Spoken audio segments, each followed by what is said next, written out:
Okay, so this is session 29, and New Blood is soon to be on the street, I guess. But help us, since we had like a short vacation. Lewis, what happened last time? Exactly. So the party came to Silvery Moon hearing that there was people of interest for them to meet, only they did not expect exactly what they were to meet. They had rumors of an army going north and they saw signs of devastation, but arriving at Silvery Moon, the city itself seemed untouched by the wars of the outside world, as if it was a realm of its own. Just splendor. Meeting with a person they thought they were supposed to meet, the meeting quickly turned a turn towards the fantastical. They crossed through a portal and spoke with a person who they found out was actually a platinum dragon, or a silver dragon, similar color, and they found that the moot was actually being held by the dragons to decide, the good dragons, if they were to join the war against the chromatic. A meeting was arranged and the terms were discussed.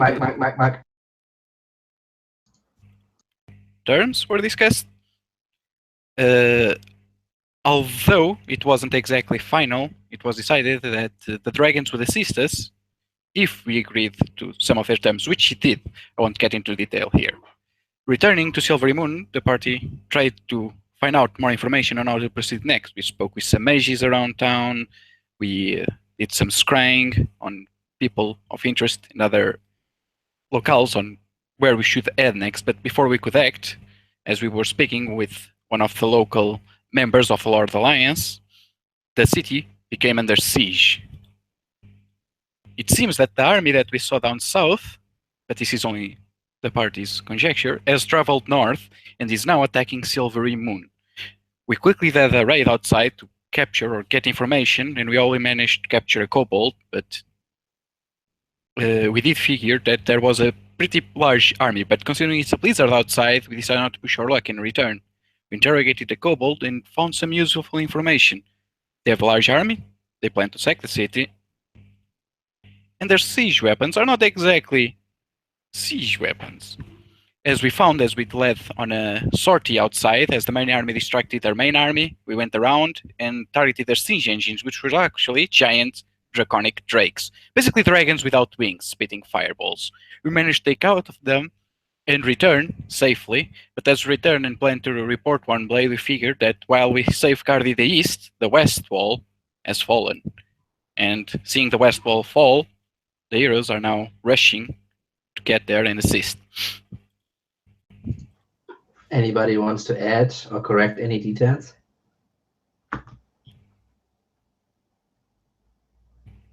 We were given great help by Ornblade and told that he must protect certain. I don't think I heard the name, did I? I don't think I heard the name. Of whom? Of the Mythal they're trying to protect. Mythal. It's the magic aura in the city. Yes. I don't think don't know more details. Yes. Okay, a few things. The west wall didn't fall. They just heard that there were problems there, and that's why they went out. They don't know what has happened there yet. And the other detail is that dragons didn't speak with them if they should intervene or not, but if they should work with the humans or not. They would have fought the dragons anyways, but now the option is that they work together with humanoids rather than just like on their own. Yeah, we kind of got tasked with trying to get all our chicks in one basket, or eggs in one basket, whatever you want to call it. It's going to be fun, because nobody likes anybody. Politics. Right. Okay. Any questions, any things that are unclear? I mean, there are details missing, obviously, but... It was an up-to-speed recap, right? Yeah. I mean, how deep of a dive do you want to go other than, you know... No, I think as Cliff points, as a summary, this is okay. Yeah. Just good to me, if then. you think there's, or like if Emmy or Alex, if you two think there's something missing that should be added, that is of important to know. No, I just didn't know how deep No. of a background you wanted to give the new guys. Like, if you wanted them to have like a running. I Or think the just a details that brief. were skipped Yeah. were unimportant to new party members. Like Yeah. like the fight with the Lord's Alliance there. Like I don't think that Yeah. affects them. So Exactly. All right. So then, if we caught up, let's get into things. Wait, that's wrong. I want this one. All right. So let's get into things. Caius and Arctos, you two, as soon as the... Why don't I hear any music? You guys hear music, right? Yeah, Oh, I have yeah. music. All right. Yep. Now that you turned it up. All right. So as soon as the siege started, Caius, you kind of went to your office and kind of gathered a few things, sent your wife away to your mentor, right? That's what you said. Yeah, to my like uncle basically. Or uncle, yeah. Took a look and what is actually happening, because you don't really have information. The siege was a surprise to all the citizens of Silvery Moon. In the past, Silvery Moon has been under siege, but never been breached. Okay. Still, there, even though the defenses are formidable of Silvery Moon, you still need to defend, right? It's not just like sitting there. Well, and here it goes, and now it goes again. Is it cutting in and out for you guys too right now? No, it's fine. no, mine's fine. Nope. All right. Yeah, mine's good. I love Roll20. All right. Anyways, yeah, you kind of ventured out and ventured to the western gate to see what's happening. Similarly, Arctos, you were in the Bright Blade Brandished, I assume, since you were still searching for the people you missed when you first got to Silvery Moon, correct? Or did you want Correct. to be somewhere else? All right. Yeah. The Bright Blade Brandish is the one on the map that is the very in the middle of on the northern bank of the river, in the very southwest. So that is directly near the Western Gate itself. And next to the wall there was one of these impacts. Now, a little bit more information about Silvery Moon, since I don't know if you are too familiar with the city as it is here. Silvery Moon itself is a very green city. There's a lot of gardens, a few buildings are built within or around big trees. Big trees, and that certainly sets it apart from other cities along the Sword Coast, among other things. There are two other things that are very characteristic for Silvery Moon. The first thing is the bridge that kind of connects the cities north to the south over the Sobrian River, which is the Moon Bridge. It looks like pure light, and it is wide, it is long. The river is fairly wide as well, and it is massive in the sense of that you can walk 4 to 5 wagons side by side without too much issues. This bridge is connected to the other characteristic that is very much a unique thing about Silvery Moon, which is the Mythal. It is like an old magic that is situated here. You don't know what exactly it is. It is just like the magic essence that protects and helps the city. Silvery Moon is very far in the north, and it is winter right now. We are in the midst of February in game, and there's snow all over the place. But still, the temperature inside the city, the temperature is mild. It's still cold-ish. It's not Hawaiian weather or any, but it's pleasant. The blizzard that was mentioned earlier outside whips against this shield, this bubble around this the city that almost makes it like one of these snow cones, but in reverse, basically, right? Means snow globe. So, yeah. Now, when the siege started, these projectiles that were flung again into the direction of the city, kind of shelled off of this shield, and when it hit the shield kind of changed shape a little bit, rather than just being like in the air and invisible, just visible from the kind of the particles that flew against it from the snow and kind of glinting off. The half bubble kind of turned into these hexagon-esque shapes that kind of built around it, and as these projectiles hit over and over again, not in a staccato, not like all the time, bam, bam, bam, bam. It's rather like every 15 seconds or so, right? You saw these discolorations kind of weave through the corners of the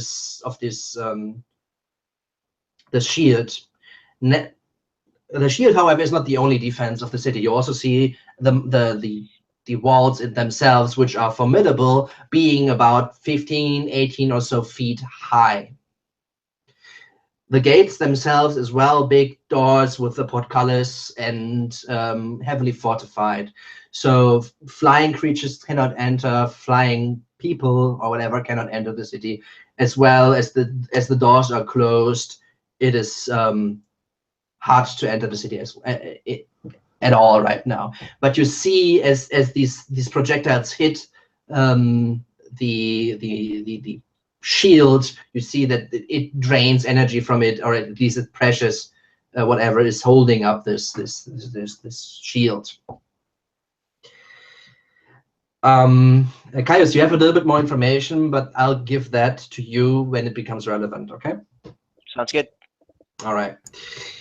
Now, the shield starts basically above the walls, so the doors and the walls themselves need to be defended. However, it is still a very defendable position because, well, nothing can shoot over the walls, right? So that's pretty good.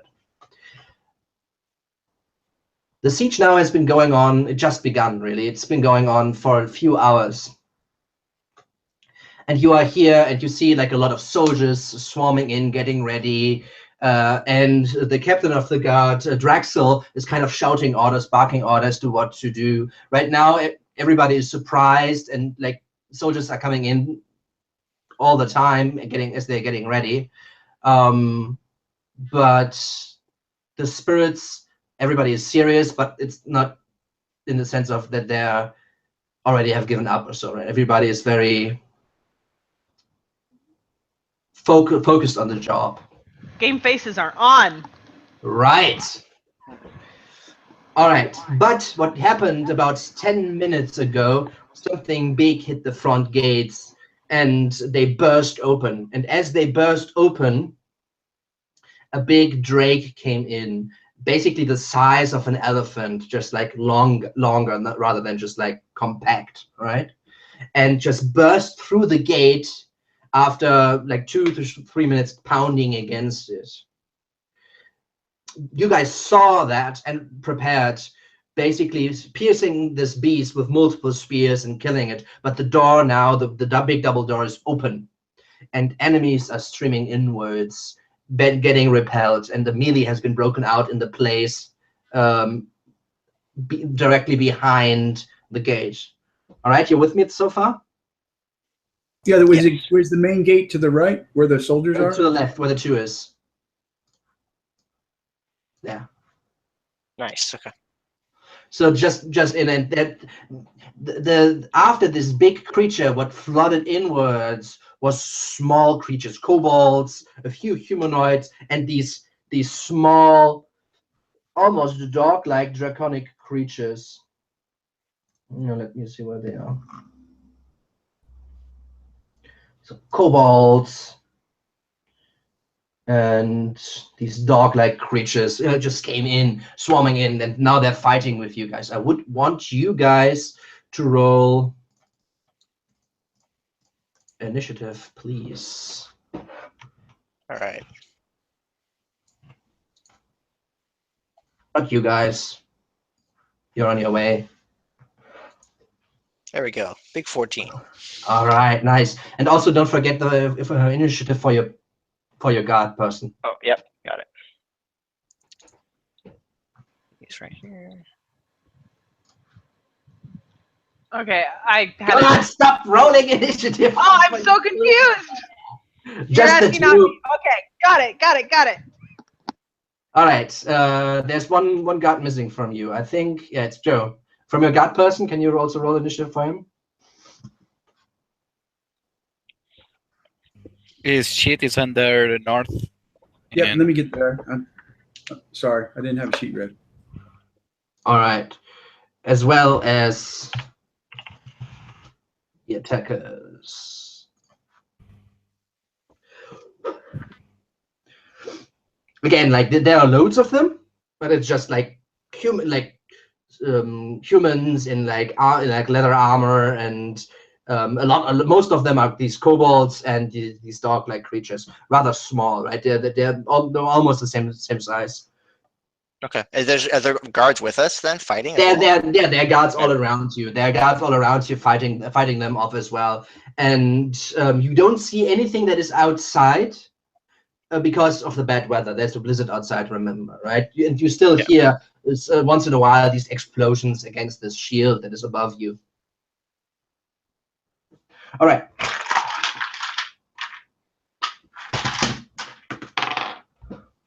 And they suck. Right, there's loads of targets. So, Caius, what do you want to do? Okay, so are there any guards like in melee right now with them, or can I get a shot? Absolutely. This is like a melee that broke out. They burst through with this big beast. This big beast kind of stumbled inwards, was pierced by multiple spears of the guards around you guys, but just like the mass kind of pushed it inwards a little bit further until it died. And over the back of this thing and through the sides, and obviously now the open kind of gate, these kind of small creatures kind of got in and got into a melee. Basically now there's a melee going on. Okay, so the Drake is dead then. Yeah, the big one is dead. Okay, cool. Okay. I'm gonna try to see if I can get a position where I can cast like a fire spell, Burning Hands, toward like some of the guys coming in that aren't actually in the melee yet. If I can get around the behind of the soldiers, if that's something I can do. You can absolutely go closer towards the gate and do the spell, but this will put you in the first row, right? Because you cast it from your hands, and obviously you don't want to burn the back of the guards. That's right. Yep. But that's absolutely something that you can do. I would say you hit about like 8 to 9 of these creatures, different like kobolds / these dog-like creatures. Yeah, I'll pull my quarterstaff off my back and I'll charge over there to do that. All right. So I will run up and I'll have my staff in my left hand. With my right hand, I'll just start kind of speaking under my breath and moving my hand sort of like back and forth motion, and then pull my hand back. It'll like light on fire, and then I'll just kind of push it forward, and the flame will just erupt from my hand. Indeed, and you kind of and this jet of fire kind of envelops parts of this drake-like beast that lies, like the back parts of it lie still somewhat in the door frame, right? In the door and in the gate, but also among these small creatures that get lit aflame. So this, I said like 9, right? Yeah. So fail, 16. All right, fail, make, fail, make, fail. So just 2 of them duck behind like the back leg of this drake and hide while your jet of flame kind of roasts the others that were coming your direction. And they just like scream in like their small squealy voices as they get roasted. But the 2 that behind there kind of hit behind the leg. Obviously, they are not happy as well, and they also grit their teeth. But as they kind of roll to the side and coming to charge you. Okay, I'm ready. All right. Charles, who's controlling him? Charles is. So, can you guys hear me? Mm-hmm. Oh, good. All right. So I heard Charles's name mentioned before. Does he have some sort of Do we know him Char- from before? Do I play him Charles, somewhere? Or just... Charles is like a really one of the better guards, one of the more experienced guards from Silvery Moon. You have this character sheet. You can just click on attacks there and things. So what does Charles? So he has this long spear or long sword, and he has like a heavy crossbow, but it's on the sheet. Oh yeah, but what does he see in front of him? Does he see? Yeah, he's among these other guards who are fighting the kobolds. So he's going to single out the closest enemy. And, Absolutely. Yep. Okay. So.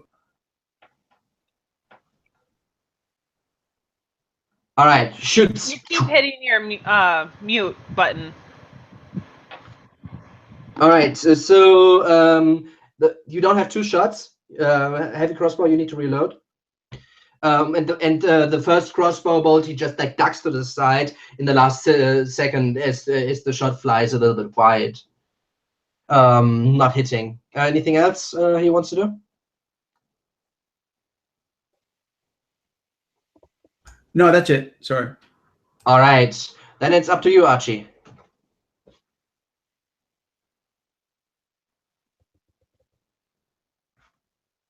What's Archie doing?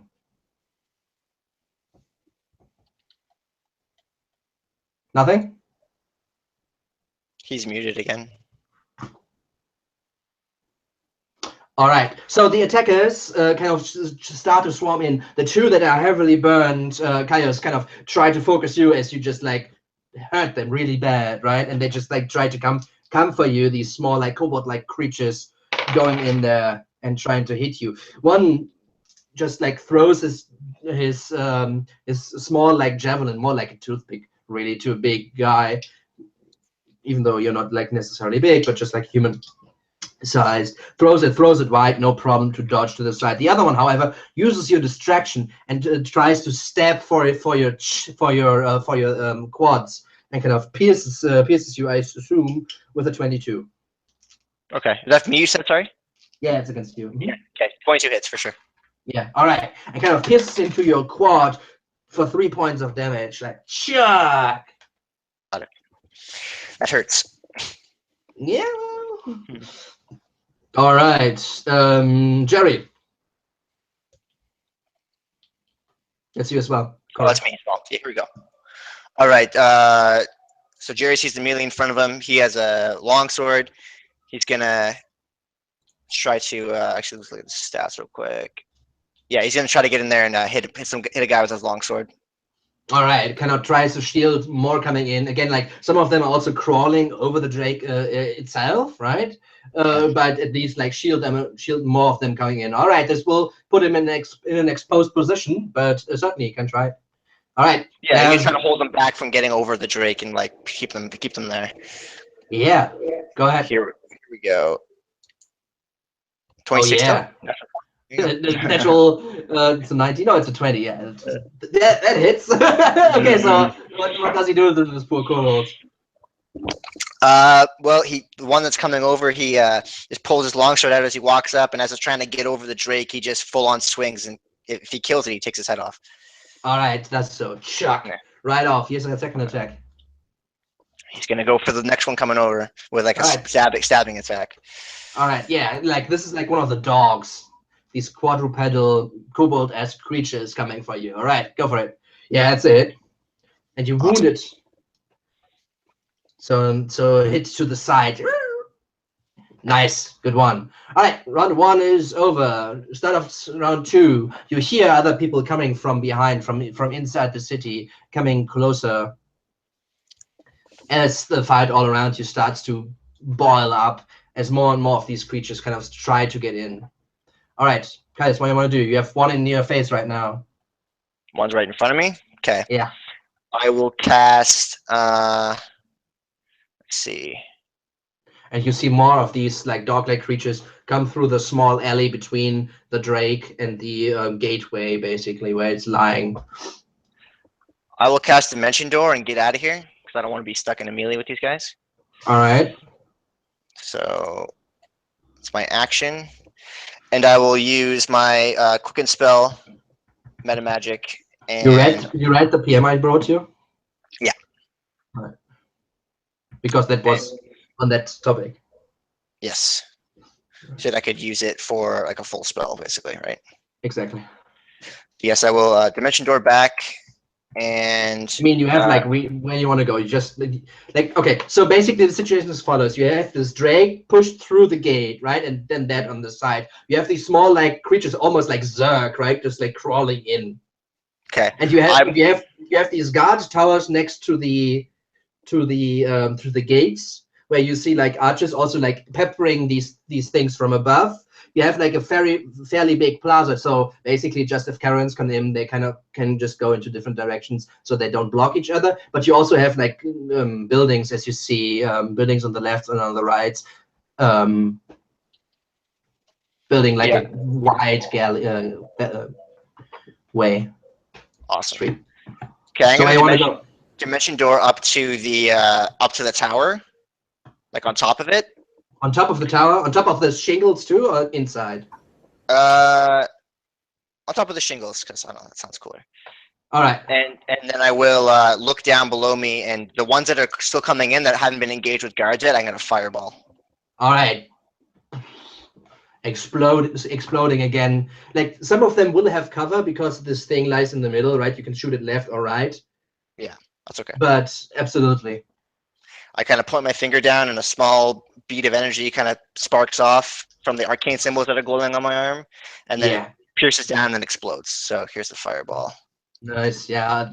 I don't even need to make saves on these kind of guys. You just like you roast it, and you see the side of this drake get partially incinerated, as well as the scales, the thick scales. They kind of start to glow and glint and then burn away, and you see the side basically being ash black now. Before this was like a white creature, white scaled, but now basically the side partially burned away, and you see like the tips of the rib cage, the tips of the bones of the rib cage kind of piercing through the charred away flesh. Nice.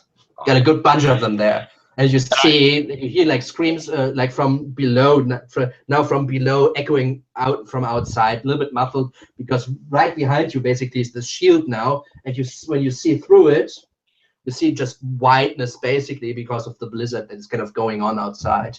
Oh wow! And I'll yell down to them like, "Push them back! Let's go!" All right, shots.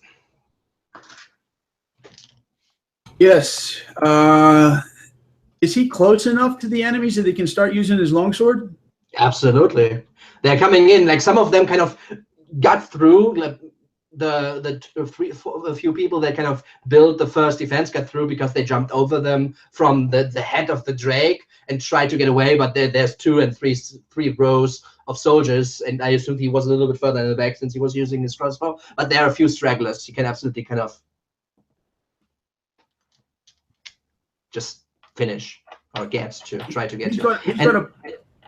And something, okay, we'll do it when it's your turn. Go ahead. What do you want to do? Oh, I want him to attack with his longsword. All right, so he drops his crossbow and gets his longsword and goes for them. All right, yeah, they're small and weaselly, and they just like run through the legs of him as he tries one swing. Here's another one. Yeah, and there's what does he do?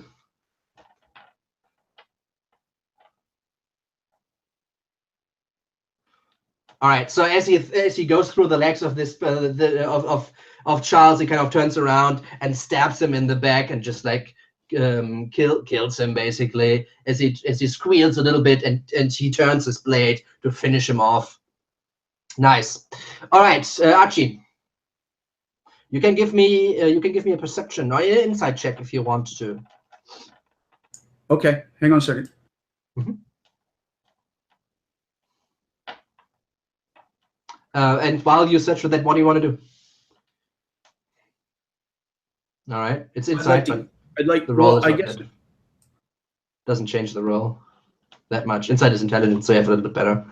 But so what do you want to do? I would like to cast Firebolt at one of the nearest enemies. The nearest enemies. I don't know. I don't know what he actually sees. So I assume Archie would stand more in the back, right? He doesn't really want to go up in personal with these creatures, even though they're just like small and pitiful. But so you see, like there's a melee between like the guards that were guarding the gate. They don't seem to have too much problem here to holding the gate. And like in between them, sometimes like one of these dogs or these kobolds cannot manage to get through into the ranks of them. So these kind of stragglers would be the closest ones to you, right? You also see this big drake lying dead halfway inside the gatehouse, and basically lying the back part, the hind legs and the tail, basically building a somewhat like a partition between the left and the right of this beast, right? And you see these creatures kind of flooding in, and just now there's like another of these fire orbs kind of hit one on one side and exploded, and you see the black marks on the drake as well as on the walls on the side of the gatehouse as well, but they're still coming more through on the other side. Or do I see an area where I could just damage only enemies with like in the gatehouse? You would assume there would just right now there would be mostly enemies. I don't want to kill anybody that's friendly, but so you think I can see that the gatehouse is just enemies? Yeah. I mean, Fireball has like 120 feet range, right? So you are good. All right, so I'll cast Fireball on the gatehouse. All right, 150. Yeah. All right. Go for it. You kill like you do you want to aim for the little bit bigger gap where one of these explosions just happened, or do you want to hit the little bit smaller gap where you see like more crawling through right now because the other side just exploded? Or do you want to shoot through the gatehouse into the whiteness behind where you can see what's happening there? I'd like to try to close as closest to the gate as possible to try to stop them from coming through too. So which is it? You want to shoot through the gate and into the openness behind? You want to shoot into the gatehouse where there's like where it's super hard to find any cover because there's walls, and explosion. And then I'd rather shoot through the gate and whatever's behind there. All right, you don't see what it will hit because there's blizzard behind it. Then I just want to know what I'm hitting, so I'm going to go ahead and shoot in the gatehouse then. Sorry. All right. So another one of these fireballs. Now this is something that you would also see, Mikaios, right? Since you're standing on the roof there, like there seems to be like another caster among you guys, and like one of these also, and similar to what you cast, kind of.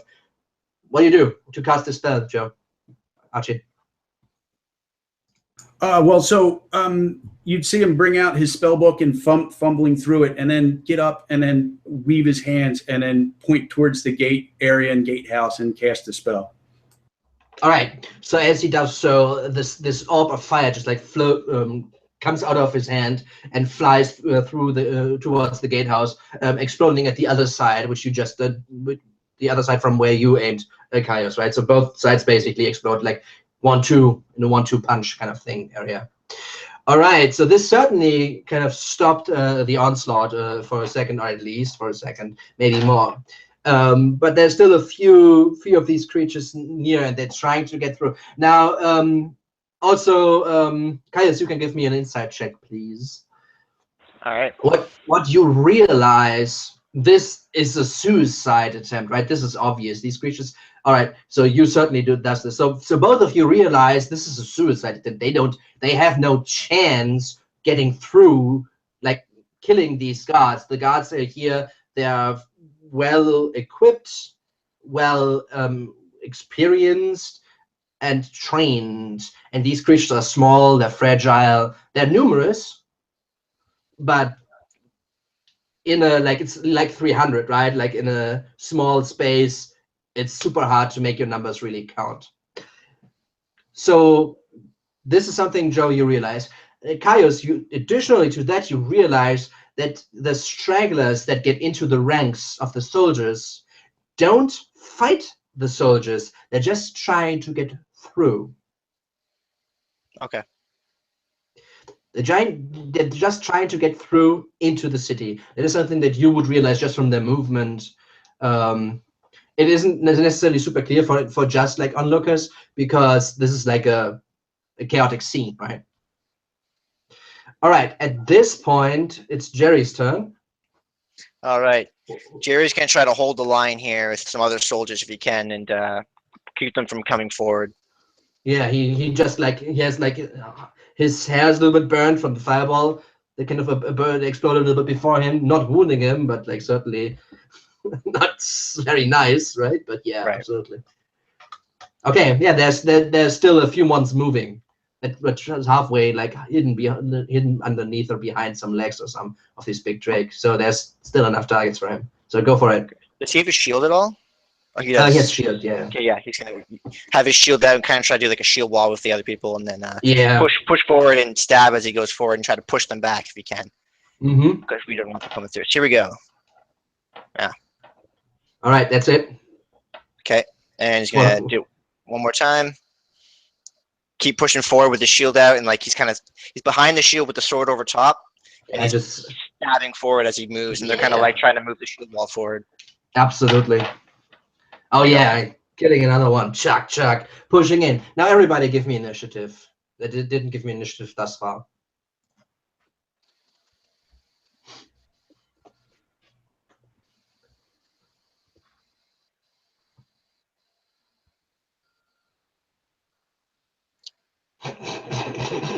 Blues does lose things.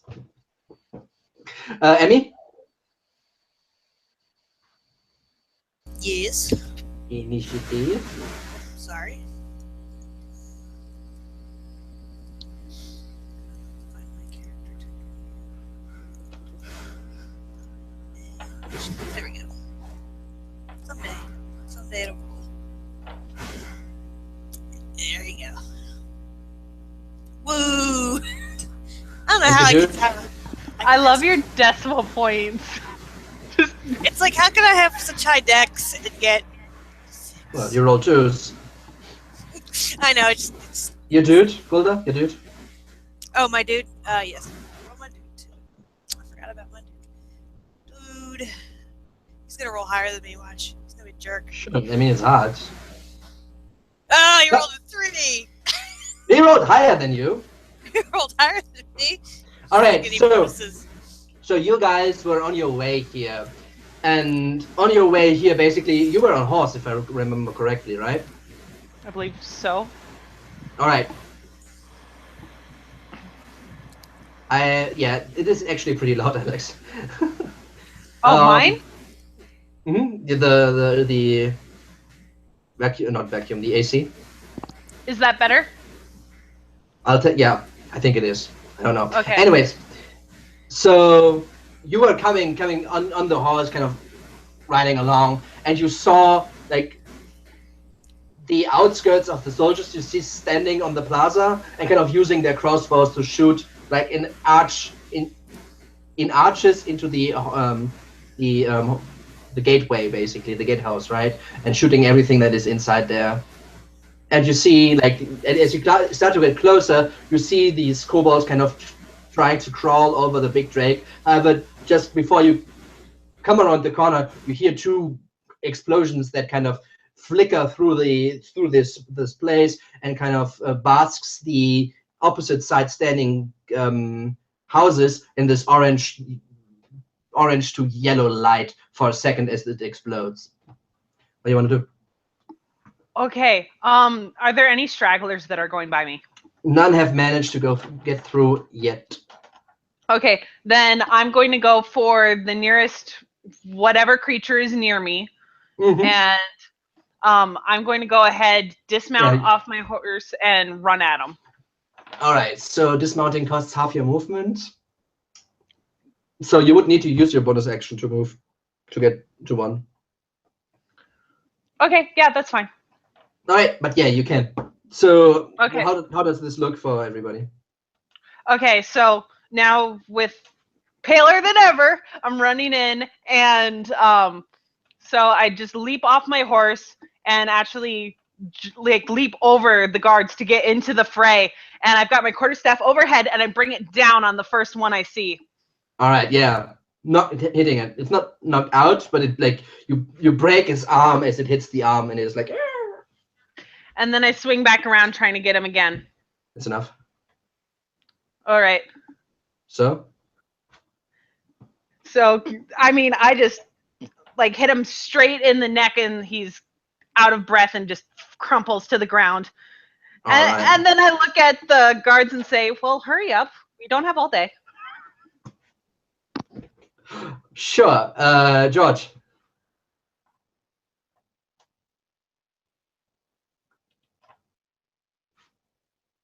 Oh, shit, that's me now, too. I'm so used to being Charles. Gaius, your turn. All right, here we go. So,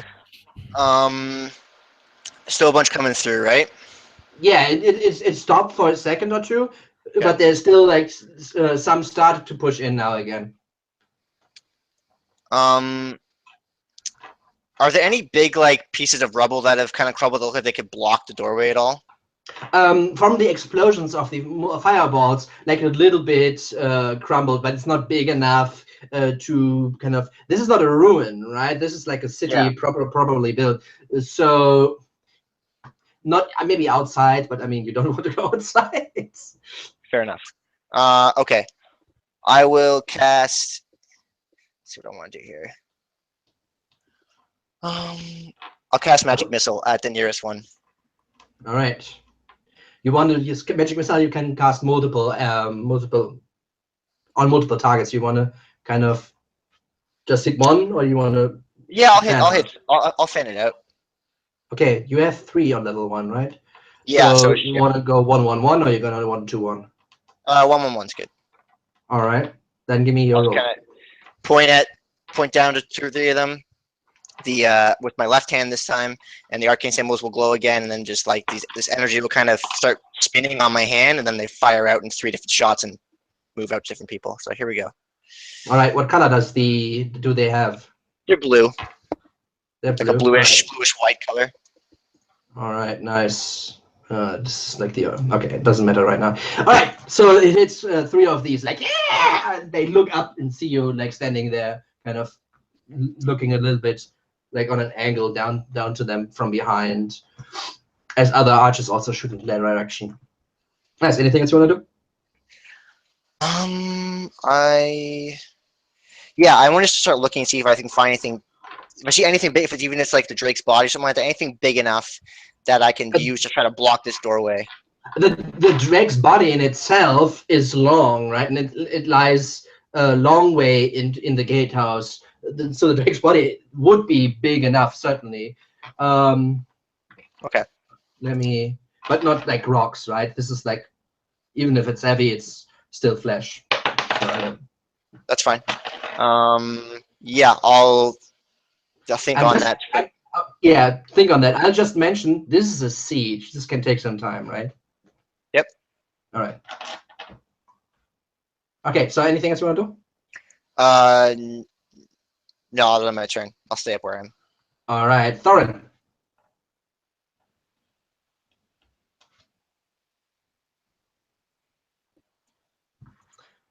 Charles. So he takes a look around and sees if there's any injured that are still alive or moving around, and then moves on to the next closest enemy and swings his longsword. Absolutely. A few of them are still straggling around, but the stragglers certainly get like cut down pretty quickly, so they're starting to run out, so to speak. Absolutely, it just cuts one down. And he swings again. Another one dead. Yeah, like he's covered in sweat and blood, but he's like really, his rage is up because he's like right in the middle of battle. Yeah. All right, Golda. All right. So what's left? A whole bunch of little kobolds running out? Just a few. Yeah, most of them actually start getting killed. A few of them, most of them are right now still again in the gatehouse. Start trying to move past the body of this big drake. This drake seems to be the same This Drake seems... Wow. Do you guys hear this too? Whenever I speak, I hear like... Yeah. Oh, Yeah, yeah. I hear that. I don't hear it, but Welcome to Hangout. Thorin. Sounds like Doom or something. Alright, so they're trying to push through the gatehouse, but haven't been too successful at that because of the multiple explosions and stuff. alright, so she's just gonna draw a bead on one and try to pick it off. I'm assuming we're pretty far out still, or at least Hey, Golden just come is. around the corner. So yeah, she's gonna draw a bead and pick one off, maybe one that's close to one of her allies, just to assist her to. Someday my dice will roll. Absolutely. Kill one. Alright, and I'll leave it up to you whether she gets a sneak attack, because I don't know who's where. Yeah, they're not necessarily in melee with anybody since they already get killed when they try to.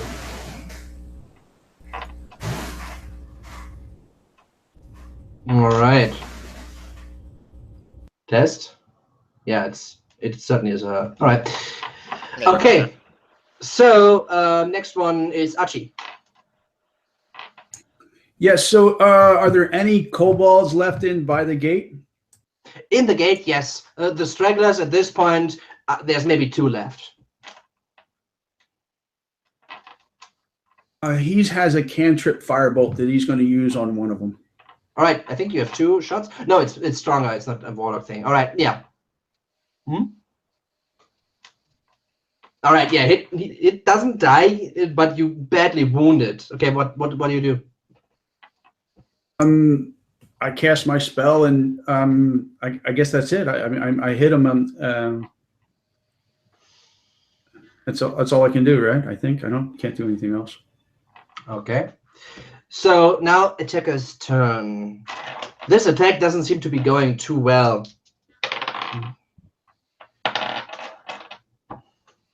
But everybody of you hears stone creak and getting flung away, and you see far to the north, what is it, northeast through you guys, see a few boulders kind of fly through the air. It's a little bit like when there's a water pipe punctuated and just like explodes outside of the ground. Oh. It's a little bit like that, and it happens not on the place where you are, but it happens like a little bit further to the north, a little bit inside the city as well. Does it look Would like I know siege that that's the weapons, gate we or- came through, or another place? No. That's a lot far. You cannot see that far, right? This Okay. is more like here, maybe here, right? In this area, lot closer. All right, and as this happens, the kobolds start to retreat. Problem. All right. You see the dwarf that came on a ram late, wearing some silvery gown with gold embroidery. Mike? Oh. Better.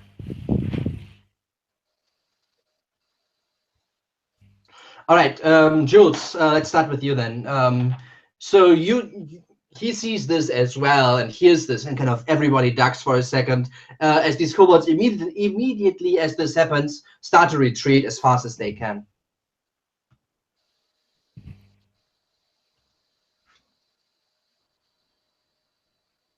That's you told them. Oh yeah, I just Alright, is my Jerry. mic better now? No. So Jerry will basically look over, see that the kobolds are retreating, and he has. I'm assuming there's some other guards with him, or is he like a commanding officer at all? Can he tell people to do anything? He is like one of the elite guards, so he could tell people something. But there's also Draxel, the captain of the guard, who's standing there, who hasn't acted yet. But Okay. So he kind of yells to Phelan, like, get that barricaded, and he takes the rest of the guys that are with him, and he charges forward toward where the stones were smashing. So away from the gatehouse. Yeah, he's going toward where the stones were smashing. All right, Mark. All right. Mark Marius, who was next to the dwarf, horseman looks to him, and they both share. We're on horseback. We're the closest to get there. The dwarf just nods and tells the foot soldiers to like barricade here and get the gate back up, and the ones that have horse ready to mount and get ready to go.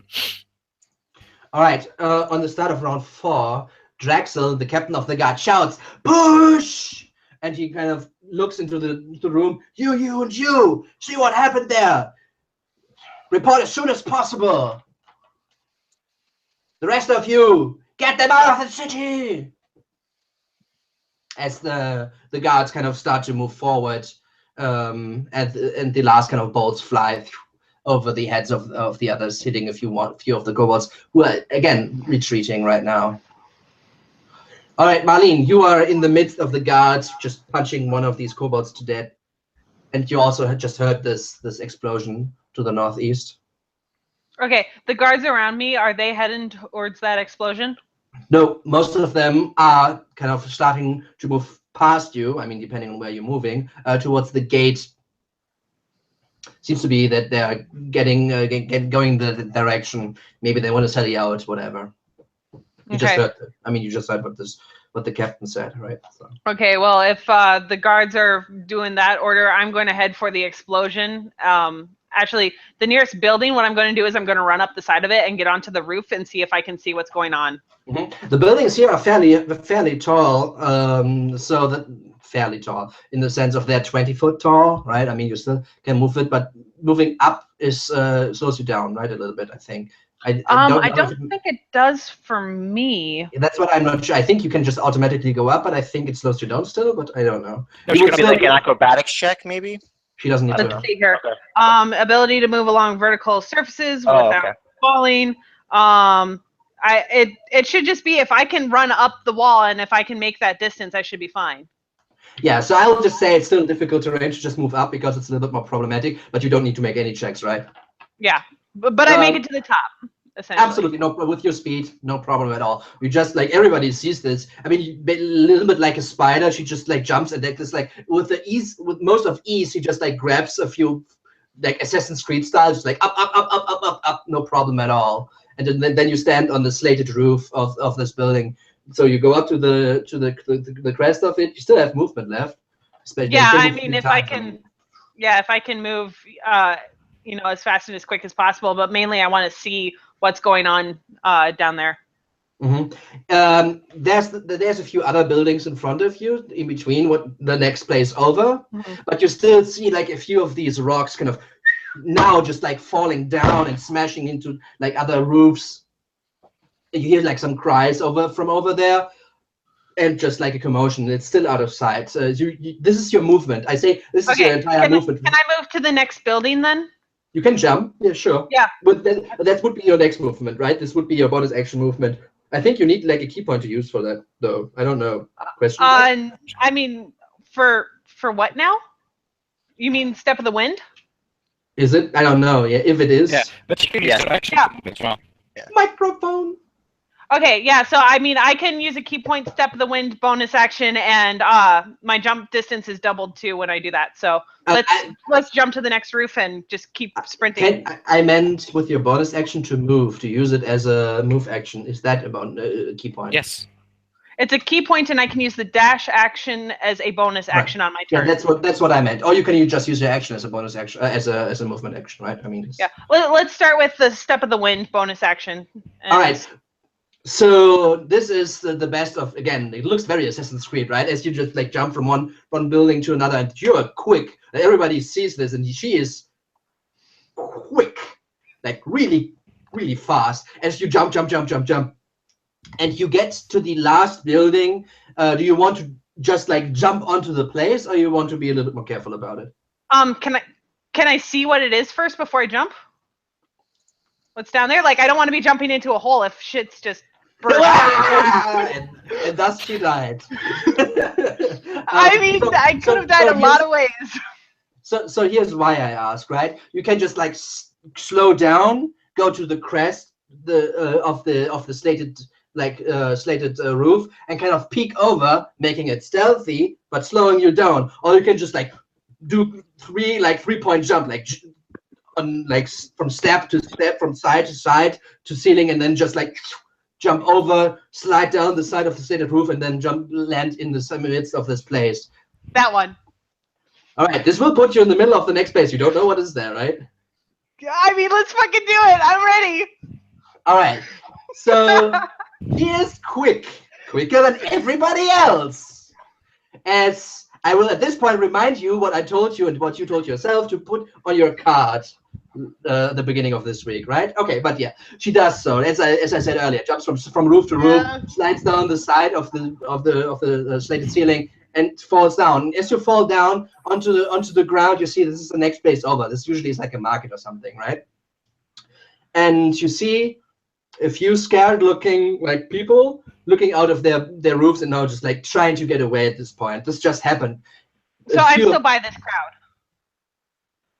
Give me a second. Okay. Yep. You see like boulders of this ground, these ground plates, kind of as they fell down, kind of slammed into like the buildings and the place.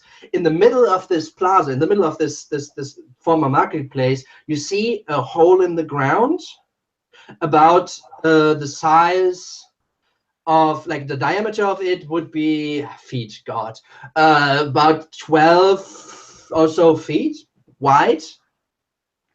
Big, holy shit. And one of these big drakes is just like moving out of it. And on the sides of it, this time not kobolds, but other drakes, looking a little bit like these dragon dogs, but they are bigger. They're just like the size of a crocodile or something, as they kind of spread in, and they're just spreading in right now. And everybody is running away, and you just like slide down the side of the ceiling and land in the middle of the place. And they're just like, some of them, they kind of focus in on you. Some others start to run after these fleeing townspeople. Okay, so for next turn, how close are they to me right now? You still have your action. The closest one are about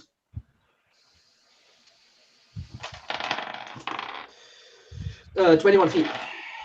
21 feet. And I have my action? You still have your action. Okay. I am going to go ahead and activate the second part of my token. Okay. And I think I'm going to hold my action for whichever one comes at me first. Okay.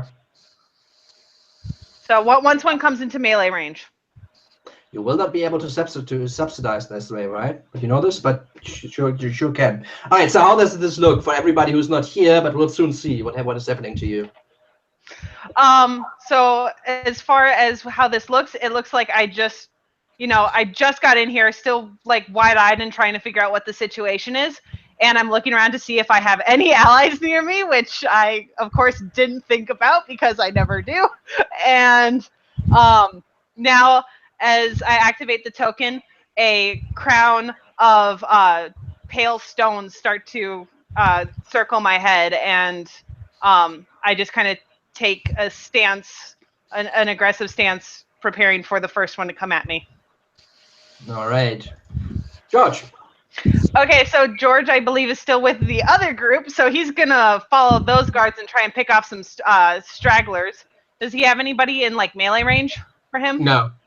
Okay, then he's going to take his crossbow, and he's going to go ahead and fire at whatever is nearby. Yeah, basically into the gatehouse, into the retreating kobolds. Okay, and then he's going to use his other action to reload. All right. But he's moving with the other guards. All right. Until further notice.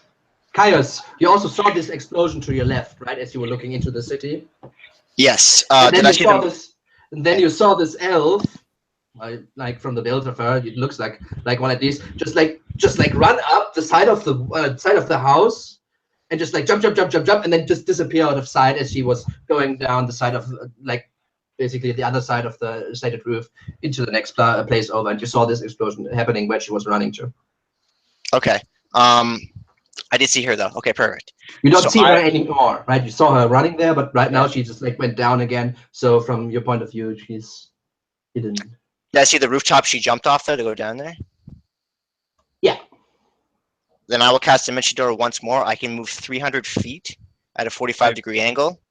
Absolutely. You can get with 300 feet, you can get to the other side of the place if you want, right? So basically, if we say she went up here over the roofs here and then went down on this side, right? Yeah. 300 feet would be able to give you like this entire play space. Yeah, if you I'll want. go the opposite roof she jumped off. So we want to go here-ish Yeah. then? Yeah. All right. So I kind of like, as I'm running off the top of the guard tower now, I'll just kind of wave my hands in front of me and a doorway will appear. I'll dive through it and then pop over there. All right, and as you kind of land on the other side with the momentum from the jump still carrying you forward again, you kind of turn around and see the same thing. I mean, I'm not gonna repeat what I just said, right? See the same thing. But you now see her on the other side of the place, basically standing there with like a halo of these white gleaming kind of stones that are just like moving, like similar to like a wheel behind her head. Okay, is one of the drakes within 60 feet of me? No, you're up 20 feet, and they're in the middle of the place, right? Okay, then I will. Okay, then I will still. Let me see 1 second. I'll still check distance on the spell real quick, and I can do something. Yeah, the closest. So again, like one big one that is several smaller one. However, these one are like a little bit smaller than like bigger than the other ones, just a little bit smaller than the crocodiles, right? And one big one that is like similar to the side that just pushed through the front gate. Okay, I haven't used any of my movement yet because I used my spell to move. So I will. Can I? Yeah, I'll do this. I'm gonna climb off the roof if I can with my movement. You want to go to the ground level? I want to get closer to the drakes, within 60 feet. If I The can. ones that are closest to you are within 60 feet. If you go a little bit closer. Yeah, then I'll go a little bit closer to those ones, and then I will do Quicken Spell once more. Okay. And I will cast Telekinesis on it. All right. It doesn't need to make like a strength check, right? It will, yeah. So Telekinesis, I'll cast it here. Basically, it's concentration, so I can move a huge or smaller creature. I'm assuming they're within that category. It doesn't make it safe. Yeah. With my spellcasting ability versus their strength check, so I have to still roll too. Okay, so within 60 feet, you just get the crocodile size. The big one is a little bit outside of 60 feet of you. That's okay. Hmm?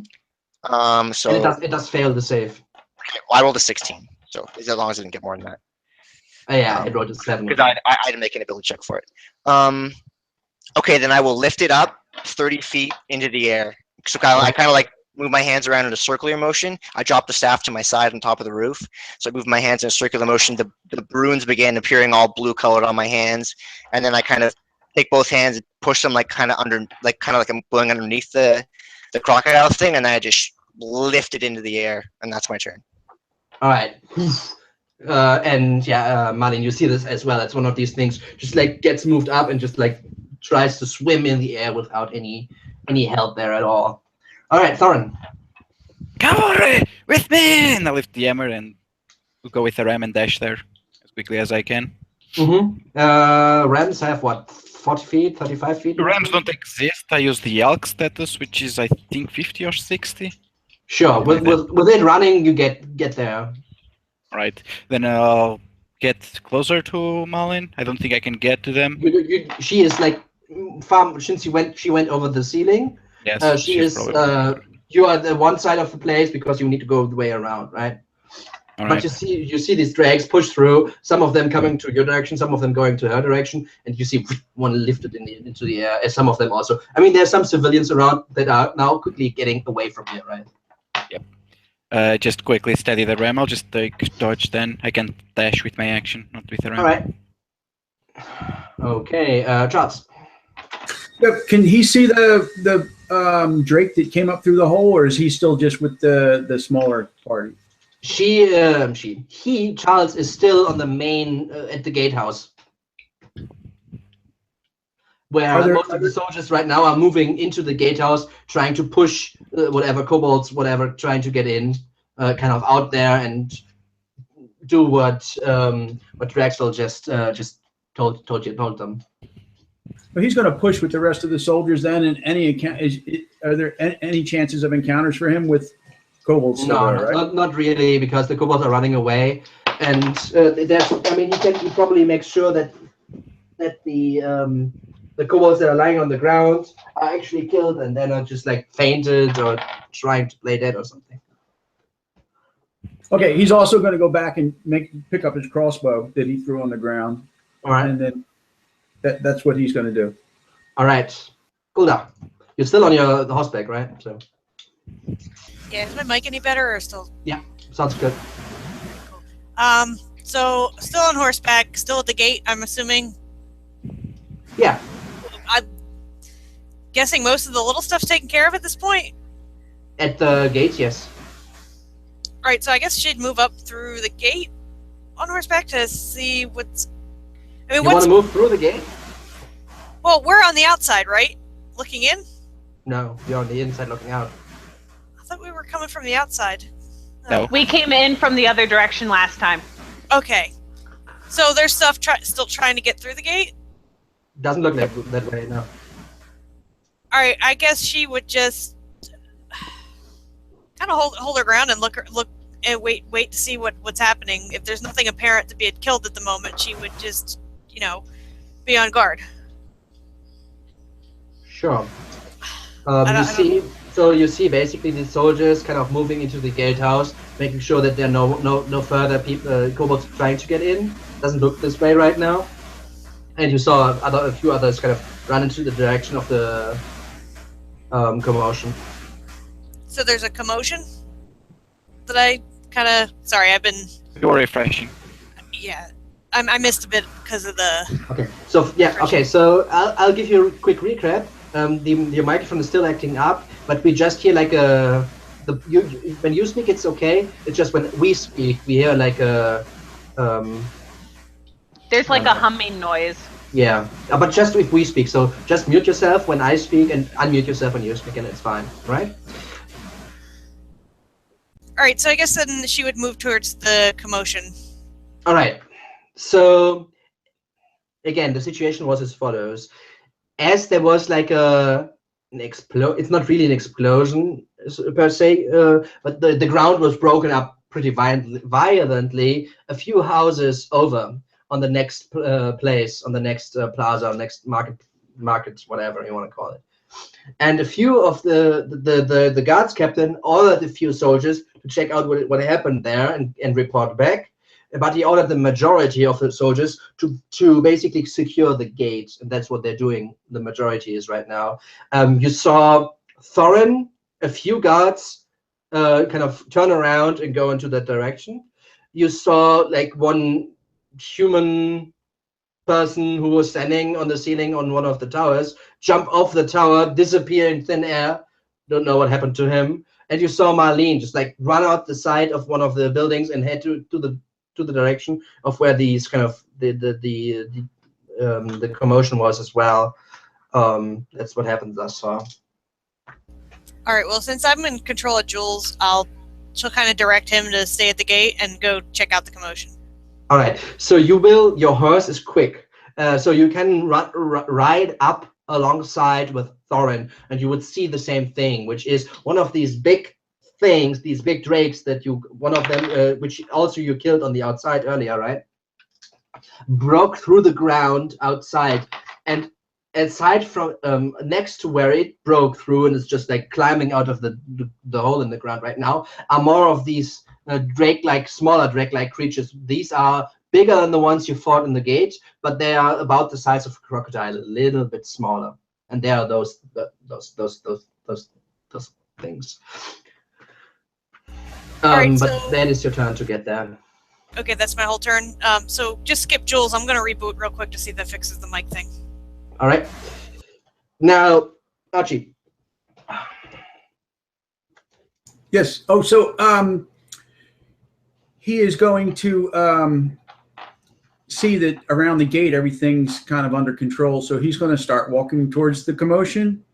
He's also thinking that maybe something bigger is going on. So he figures this might be a good time to cast Mage Armor.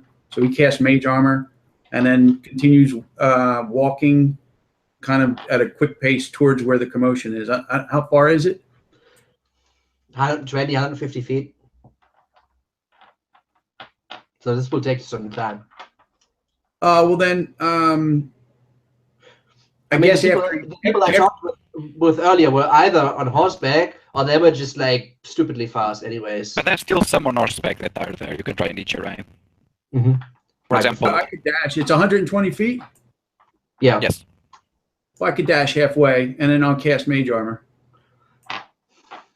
Let's say you did cast Mage Armor before this all happened, but yes, you dash. Done.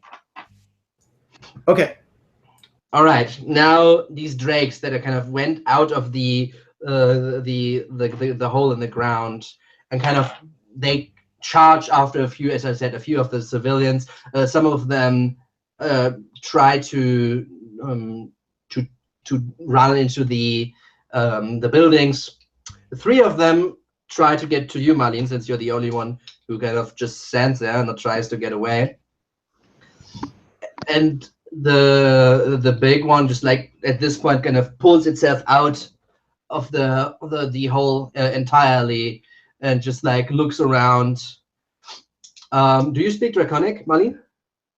No, I do not. All right, then you hear something being shout out of the ground hole, but you can't understand. Do I hear it? No, you're a little bit farther away, so it's inaudible. You hear it, but you don't understand it because you're a little bit farther away. Cool. Okay, and can you concentrate on lifting the thing? By the way, does it get like a check now? Trying to get free of the spell? On my turn, it will be another contest against me. On your turn. All right, so right now it's just like flailing in the air. All right, so 3 of them, as I said, go against you, Marlene. You did like had. I'm scared. Let's You readied an action though, so you can. Yeah, take I it. did ready an action, so whatever one is coming at me first, just going to go ahead and I think I can go ahead and use that Starstone right away, can't I? Yeah. For a melee? It's an attack of opportunity. I don't know. Attack of opportunity? Okay, then I can just hit him with my quarterstaff. So this is actually a rules-wise thing that is very debated. Like technically, when it's an attack of opportunity, you cannot use extra attack. That's rules as written, not necessarily as intended, but it's written. I don't know how it works with like smite because that basically is a smite. I'll let you use it for now, but I'm not sure how it would. Well, I mean that's fine. I mean I can quarterstaff this turn and then worry about it next turn. You can use it, but not the extra attack. Okay. So well, we can say that I one of the stones went flying at him and hit him straight in the face. Then. all right, and it just like you smash it against the face. You rip apart a few of the scales next to the jawbone of this creature, but it just makes it more angry. That was what 6 points. 6 points for Gryffindor. All right. God, it can do so much better though. And these things, they're feral. They just like come at you and just like jump you, trying to bite you. One tries to grab your foot, one tries to grab your arm as you kind of do your very best there to kind of deflect those attacks. And as they do, the third one just like goes right for your chest. Bye guys. So, first one misses. Second one, 16 plus 4 is 20. That'll hit. All right, third one misses as well. And as they're trying to grab you and kind of distract you and kind of flank you and go again, they kind of turn around quickly and whip you with their tails. For a 23. God, they can hit multiple times. Yeah, that'll hit. For a 21. That'll hit. And for a 19. That'll also hit. Oh God. Okay. So there are 4 of these creatures. 4 attacks. 3 creatures hit you 4 times, 2 misses, right? Yes, so 3 tails and 1 bite, if that's any different. There's no difference in the damage. So that's 18, 20, 21 points of damage in total. That could have gone a lot worse. As they kind of bite you and kind of tear at you, and as you deflect the first attacks, they surprise you with their tails mostly and kind of bruise you as they hit your shoulder and your side and your leg and kind of bring you a little bit out of balance. All right, I think to myself, I should really stay on the roof. Jules. But the cool points. Jules, that's Yugal that you just got back in. Yeah, am I any better now? Not really. No. I don't know what it is. I haven't It's changed okay, any just- settings.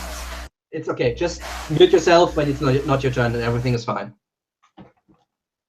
So what do you want to do with the Jules? I figured Jules is probably with the other guys at the main gate. All right. I told him to stay at the main gate. All right, Jerry. Jerry's still running, I believe, toward the. I don't think he can get there in one turn, so Yeah, next turn he's there then. he's gonna keep heading over there. All right, Mark. Jerry Crawford? Is that you? You see a guy which you recognize, which is Mark Marius. He is on a horse, and he actually extends you a hand. Oh, he grabs his hand to like see if he can pull him up on the Get horse. in, quick! And Yeah. we're with Jump these up. guys, this dwarf. They do the sweetest of Western moves, where it's just like the on the back. Yeah. In heavy armor, of course, because no problem. It's perfect. It looks extremely bad in CG, but hey, no, this is. All right, And Marlene. you get the Mark Marius, right? Okay, so with these guys on me now, I'm going to go ahead. The one that I hit earlier with the Starstone, I'm going to go ahead and swing at him with my quarterstaff, Yeah. which I think that does that hit? 12. No.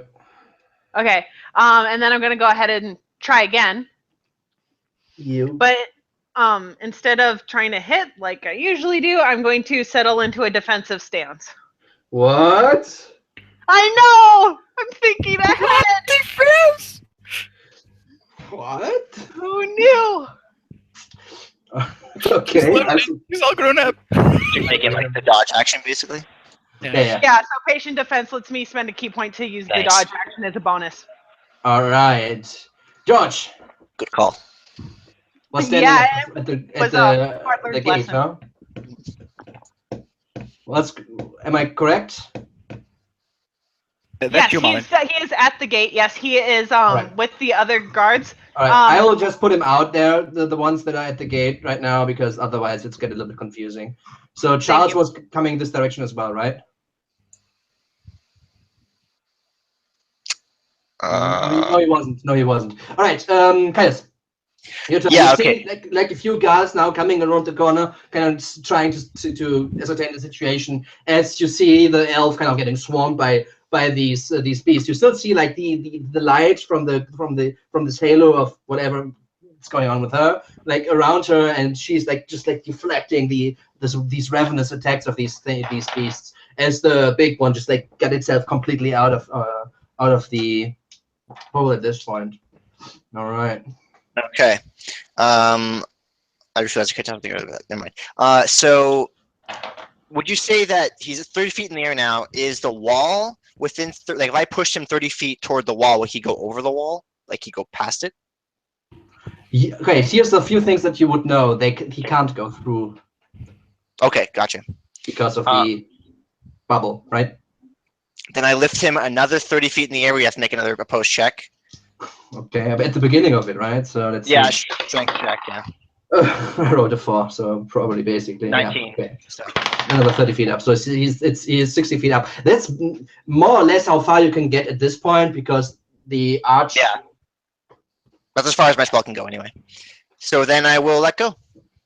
All right. So that's I think 14d6 damage. That's 1, 2, 3, 4. It's easier if I do it this way. 3, 6, 10. 10 is 15, is 21. 21d6 damage. Awesome. Dang. Should I roll that then? Yeah, you can give me, but he tries to kind of feather his fall a little bit, which Okay. will retract from the damage, but yeah. He's just a bad luck Drake.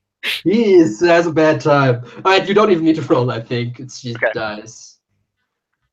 D6 actually. Yeah, it's d6. It doesn't matter. He's dead. Awesome. Splat. Okay. I then use So my that's what happens to this thing. You can say what narrate it however you want. yeah. So I look up at it and I just smile and then keep lifting it. And then as it gets to the very top, I just look at it and go, it's a rough day for you. Let go of my hands and just plummets to the ground and Yeah. spatters like all over whatever else is around it. Maybe even falls like partway back into that hole it made. All right. Well, then there would be even more, but yeah. And since we have someone in melee by themselves, I'm going to quicken spell again. Getting down to 3 now. And I will cast Fireball behind them so it doesn't hit her, because they're all kind of going toward her, right? They are super spaced at this point, right? The things. The only group of them is attacking Marlene. Okay. As the rest kind of spread out into different directions, hunting for different people. Okay. Is any of them within 30 feet of me? No, not with you 20 feet up. Okay. Then I will not spend the quicken spell. Then I'll hold my turn. All right. I'll not hold my turn. I'll end my turn. All right. Thorin. All right. The dwarf like pets the ram. All right, that's a friend. We need to help. And then spurs it onward, and Malin just hears the trot coming in our direction. As the dwarf says in Dwarven, "I am the hammer that will shatter my foes on the anvil that is my friends," and gives a big old swing at these things.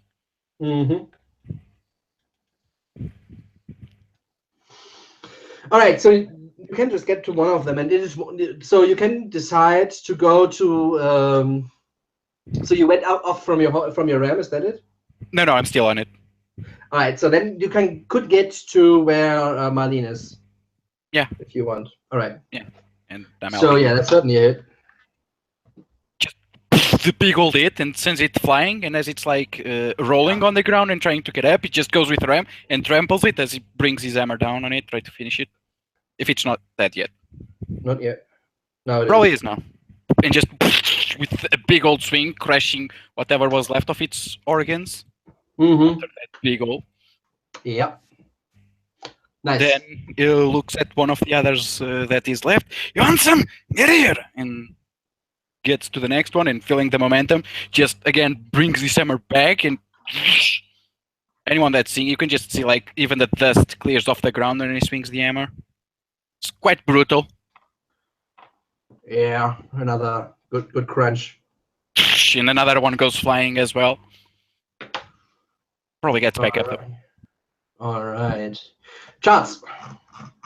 Yes. Would he see that it's not worth it to stay where he's at and to go to where's the more commotion?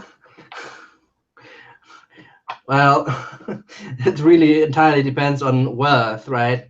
The city gate is open, and that they're starting to barricade it now with like crates and stuff. So that's what is getting brought in. As a few of the soldiers have been like pushed out and started to build like a perimeter, so the people behind can build in peace. But this will take some time, right? Around 6 seconds. So. Well, I would like to have him go towards the commotion, but I think in realistic, he would probably stay there and help doing that. So. All right. Go that. Okay. I guess I'm just gonna pick off any of the smaller ones that might be harassing party members. All right. Hold on, I don't think I have my character sheet opened again from when I rebooted. All right, I'll give you the rolls in a second. I will do Archie's men first. Until you open up everything. So Archie, what do you want to do? Can he see any of the drakes from where he's at, or is he still 60 feet away? Another round, he needs to run. At the end of the round, he would be able to see, but at the end, which is double movement, so if you just want to run.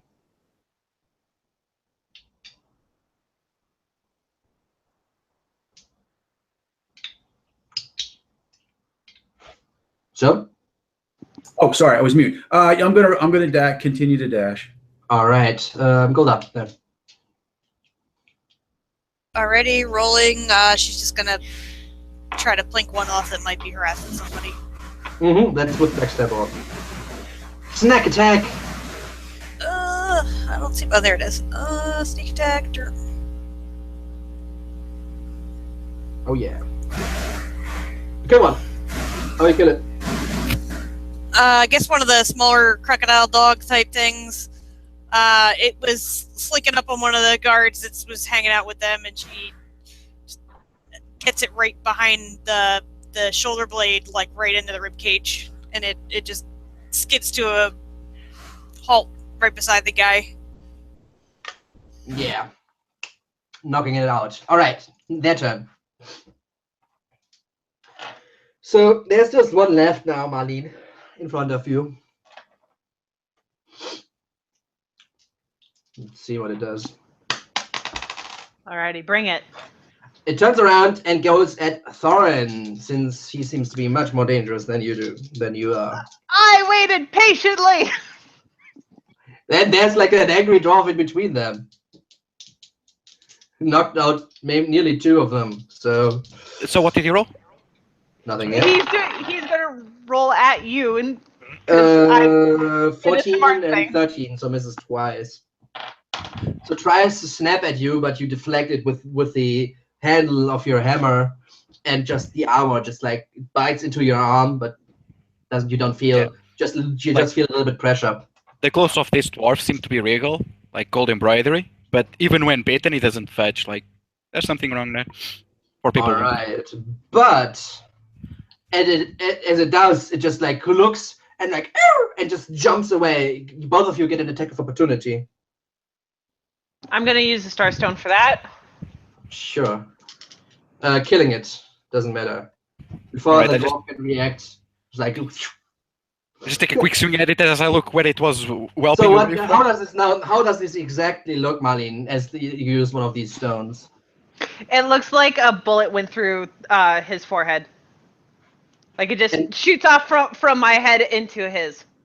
Yeah. Her like these look like alabaster like stones, and they're like shards almost. Shards. They're a little bit like Rupert's drops from the form, like the very hefty head, and then goes very small very quickly, right? And they're like a dozen or so behind her head, and one of them just like, shoots, guided by her hand, into the head of it, and just like crumples down. DD. Not even gonna ask how you know that.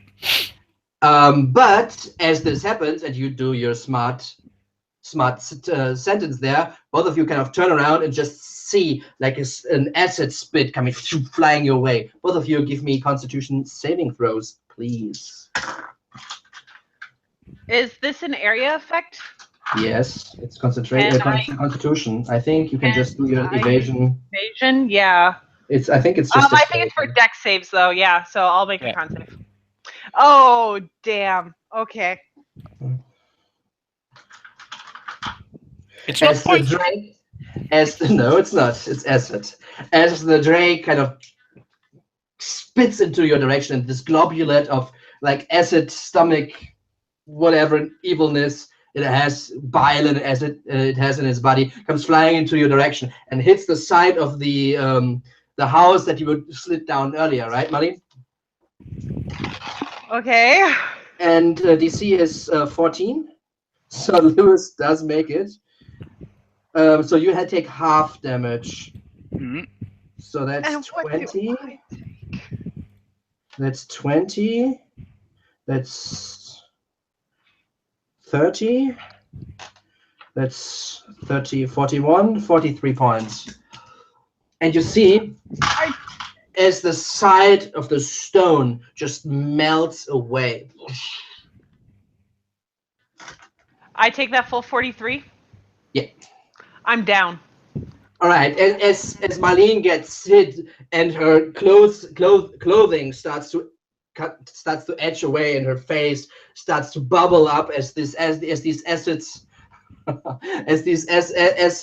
hits her, and she goes down screaming and lies down. Her cape kind of over her body. The cape, however, doesn't seem to be too much. Actually, doesn't seem to be too much involved in this. This again, as a reminder, the cape seems to be stitched together by these autumn-looking leaves. These leaves from buildings like acorn trees and such, and they look like in these orange-brownish colors. All right. Which drake did this? Was the big one? That was a big one. Yeah, it was a big one. As the small one like kind of looked and just like tried to get away as fast as possible as this thing came flying your way. All right. Now, Caius, one of these drakes that went after the into the houses, crashes underneath you, like in the second story, so to speak, underneath you, out of a window and into the next, and you just see like something bloody in its mouth as it just like jumps from one building to another. All right. Let's see if the guards and or Golda are getting attacked. There's still a few out there that might do it. Okay, one of you goes your way. There are 2 guards and Golda, right? So it is the second guard, which would be Mark Mills. Mark Mills gets attacked by one of these guard drakes as it jumps onto the side of the horse and just tries to snap at the leg. Natural 20. Ouch. So it just like jumps and snaps at the leg of Mark and just like rips him out of his saddle and onto the ground, dealing 3 points of damage. All right, and you see others like charging into like alleyways and such. As yeah. Okay. So Jerry. Jerry sees Mark get thrown off like right in front of him, and he when he sees the drake pull him off, he immediately dives off the horse and like a downward swipe, both shields on his back, both hands in the longsword. So he's gonna try to drive it down through this thing's head as he's trying to get it off Mark. So Yeah. versatile attack with the longsword. Here we go. Sorry, what was that on Mark, Maris? Then what was the mission? A drake like pulled him off, and I'm jumping down to help him. Okay. Here we go. So 12 to hit. I'm probably not hit. 12 is not enough, no. He will go again then. Oh no. Action surge. All right. Save me, bro. 20. There we go. That finally hit, but All right. Hits it. It like lets loose and looks at you, trying to be menacing. Well, it probably is menacing. All right. Second attack. yep. All right. Another hit. Awesome. He just jumps off. He misses with the first strike. Tries to get again. It kind of like parries him off, and he just swipes twice across its face, trying to get it off of Mark. Yeah. Mark, you're prone with this thing on top of you, but now kind of distracted as it gets pierced and hit from Mark behind. takes the sword and over the underside just tries to stab it up, try and get it off. Uh-huh. Yep. 9 is not enough. Oh, yeah. And at first it begins to slide, but then it goes to the armpit and it's being stuck there, just and you see it come out the other side. It's enough. It's dead? Mhm. Alright, and with it come off of the other side, you like twist it, no!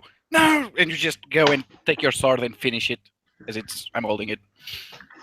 Nice. Block Teamwork. The crazy blade. Teamwork. All right. Marlene, are you dying or just at 0? I am at 0. All right, so you're stable. Caius. So one just went through the wall behind me, right? No, underneath from one building into the next. Can I see it? No, but you saw where it jumped through the window into another one, into the next building over. It had something in its mouth, something bloody. Does it look like it's inside that building, or does it look like it went out the other side? Is inside the building right now, 2nd floor underneath you, or 3rd floor. For the Americans with us, it's the 3rd floor. For the Europeans, it's the 2nd floor. I will go and see if I walk closer to the other side of the building. Can I see it through the window at all? You would need to get in there to see. In there, okay. Because of the angle, right? Yeah, I'm gonna try to jump down and get in there because I'll take a civilian. Give me an acrobatics check. DC is 8. Here we go. And thus he died. Exactly. Here we go. Bam. Yeah, thus he died. So here's what happened: you jump off the ceiling, and you miscalculate the distance a little bit, and you hit the side of the window, and just like slam it and try to grab, but fall over backwards. And can I cast something if I'm falling or no? Depends. If you have featherfall, yes. If not, no. No, I don't. I was going to try to cast Dimension Door behind me as I fell and fall through it. No, it's not a reaction. Yeah. No, it's not. You can give me an acrobatics check to land and deduce that from the 9 points of damage that you take from falling. Sure. No, probably not. Okay, so yeah, it's enough. So you fall onto the ground, prone, but don't take any damage because you kind of turned around while falling and just barely didn't break your hand, leg, neck, whatever. Okay. I guess I have to top and move it just to stand back up. Yeah. That's your entire movement, because standing up costs half your movement, right? Yeah. I still can't see it, right? No, and you didn't take damage, so you don't need to make a concentration check, so that's good. Yeah, that's good. But there's still like drakes around you. If there's one near me that I can see, then I cast telekinesis again on it. Not melee, right? Since they were hunting other stuff, but you're now on Okay. the floor, right? On the ground level. Yep. Yeah. So I will. If one comes near me within this round, can I hold my action to telekinesis it if it comes near me? Sure. Okay, that's what I'll do. All right. Thorn. All right. After the bout of acid came, Thorin Yeah. You see Mali not side. moving anymore right now. Oh. normal situation. How far is the big drake from me? He was 25 feet. 20 to 35, 25 to 30 feet. And with that, I like bring Samson back towards the alley, and I jump off as I kick him, so he trots off. Yeah. And as I land, I do like. Oh, try right. to- Samson was there. Let's make a save for Samson. Oh, you're gonna kill Samson, my boy. When you write it into damage. Okay, he makes it. 20 All right. something. So he survives, but ooh. So you see the fur on the side where it was hit completely burnt. The fur is gone, and you see like bubbles in the flesh kind of bubbling, and it's like in very much pain. Actually, Yes. since you're still on top of it, or did you go No, I'm down? jumping off and sending him off All right, exactly for this. give me an animal handling check here. DC is 14. It wants to go, man. Nearly dead. Hurt. Yeah, I'm telling it to basically go away, right? Yeah, Not but stay like here. going away or it going away on your ass. Okay, it's going away even without you helping to move, but you're on your ass. Basically, it's just like weird is what's in English? Reared. Reared, right? It reared threw you out out of the saddle, and it just like bolted away. And as I land, I try to do a nice roll, which turns out into a flat roll. Yeah, like it's a very very short roll, as it was like this. Yes. And as I land, I get next to Malin. She has Yeah. a potion? I don't know. There is one that would be on her belt. Right, take it and give it to her with my action. Just All right. drink it up. Okay. If it's on her bed, it's a bonus action. Okay. I can roll the healing. It's a 44 plus 4. Right. And as you do that, good to see you among us, lass. Now split! And I try to move away from her. As Half well, I movement. can't get So to the big 5 drake. feet, just like 10 feet work. Yes. No. I'm gonna give it to her as an action because I can't get to the drake, so I might as well use my action. Mhm. So the And big bonus one. action to do that. As the dwarf takes a step back and like wipes off the acid that was left on his clothes, like rips off a good part of it, and now you see some kind of silvery armor laying beneath it, very pristine. You can't use that because you used your bonus action to give her the potion. Can't I use my action to give her the potion? Okay, I thought you wanted to use your action to move. I mean, you can just like No. use either. I mean, I fell off, but I Yeah. can still get up enough Yeah, movement. yeah. It's not to get her, give her the yeah, potion. yeah. Okay, I a little bit misunderstood. away. Absolutely. I'm just not trying to not get us in a line, so that Yeah, yeah. doesn't happen. Yeah, okay. I thought you wanted to get to it entirely because No. because you stand upright. That would be entirely. Okay, no problem. Done.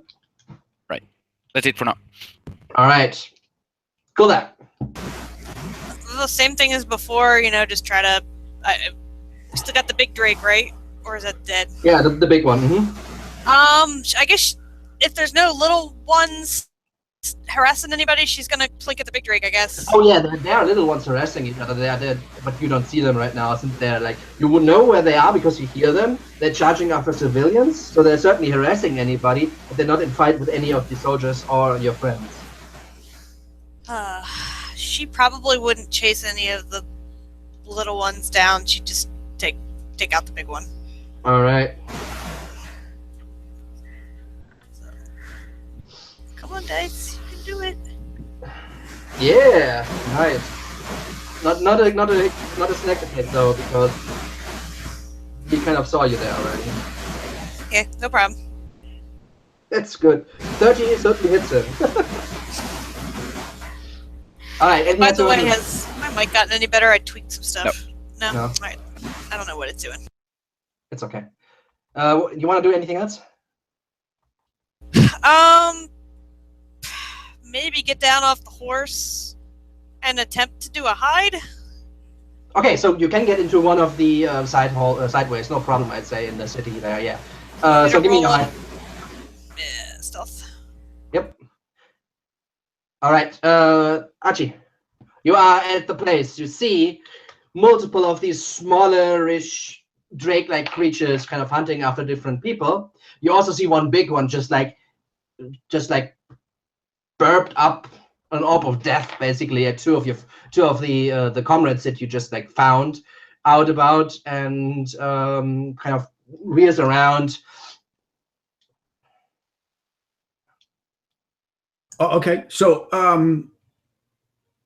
you see that Arctos is starting to get a little more comfortable with casting spells in battle. So you see him, he kind of leans back on one leg and points his arm out and begins casting a spell. You still have telekinesis going, right? Different mage. Oh, right. All right. So you want to narrate it, or should I? I can do it. So you see him like waving his hands, and all of a sudden a lightning bolt crackles out of the end of his fingertips and heads straight towards the larger drake. All right, and hitting it right in the chest as it kind of dissipates into the body as it rears back in pain. It's wow. Oh God, rolled so good, but it sucks so much. When the roll is good, but the modifier is bad. Yeah, that's a good hit. So it rears back as you see the scales at the chest kind of burst open and and some of them char away as it rears back. And then as it comes down again, it kind of looks around where this came from and kind of quickly realizes at least the direction. Is there anywhere I can run to get away from, like, nearby? Like hide? Like he sees I see that I damaged this thing, and now it's like scaring the crap out of me, so I'm gonna try to get away from it. You're still on horseback. No, you're not. Yeah, there's certainly alleyways. There is the alleyway where you saw the halfling just run into, and then there's another one on the other side of the street where she didn't run into, but which is a little bit easier to get an angle from the big drake if he wants to attack you specifically. Right, so that's where I'll go. I'll run over there, and you can see that I'm seriously panting and out of breath, and a little bit shaken up. Yeah. All right. So at this point, you see that there is someone else coming out of the ground. You see that they have a plan. You see a creature bipedal about 8 feet tall move out of the move out of the ground and look around and shout bark an order at this big thing as it kind of looked around for a second. And basically, for those of you who are close enough, which could be Thorin, certainly is Caius, and I know you speak Draconic. Yep. Just those two. I don't know if Thorin, if you speak Draconic. If not, you just don't understand what he's saying. He says, "Go get inside the city, in maybe just run or something," and points it to a direction. You're like around the corner and such, so you wouldn't understand what he is doing since you're hiding, right? And this thing kind of turns around and looks roughly in your direction, Kairos. Roughly, it doesn't like focus you right away, but it seems that it wants to go into that direction, and it does in a second. Now, this creature, aside from being tall, it also, you see like the scales, and it looks like a lizard man. However, it looks bigger. It has armor on, and it has a halberd in his hand, which the blade is kind of formed a little bit in reminiscent of like a dragon's profile, right from the side. If you look from it from the side, and it has like a long purple cape. And as this thing kind of steps out, you see kobolds kind of moving out and immediately run into the direction where this half drake is kind of pointing. Now, the big one runs into your direction, Kaios. You can certainly use your kind of readied action to cast.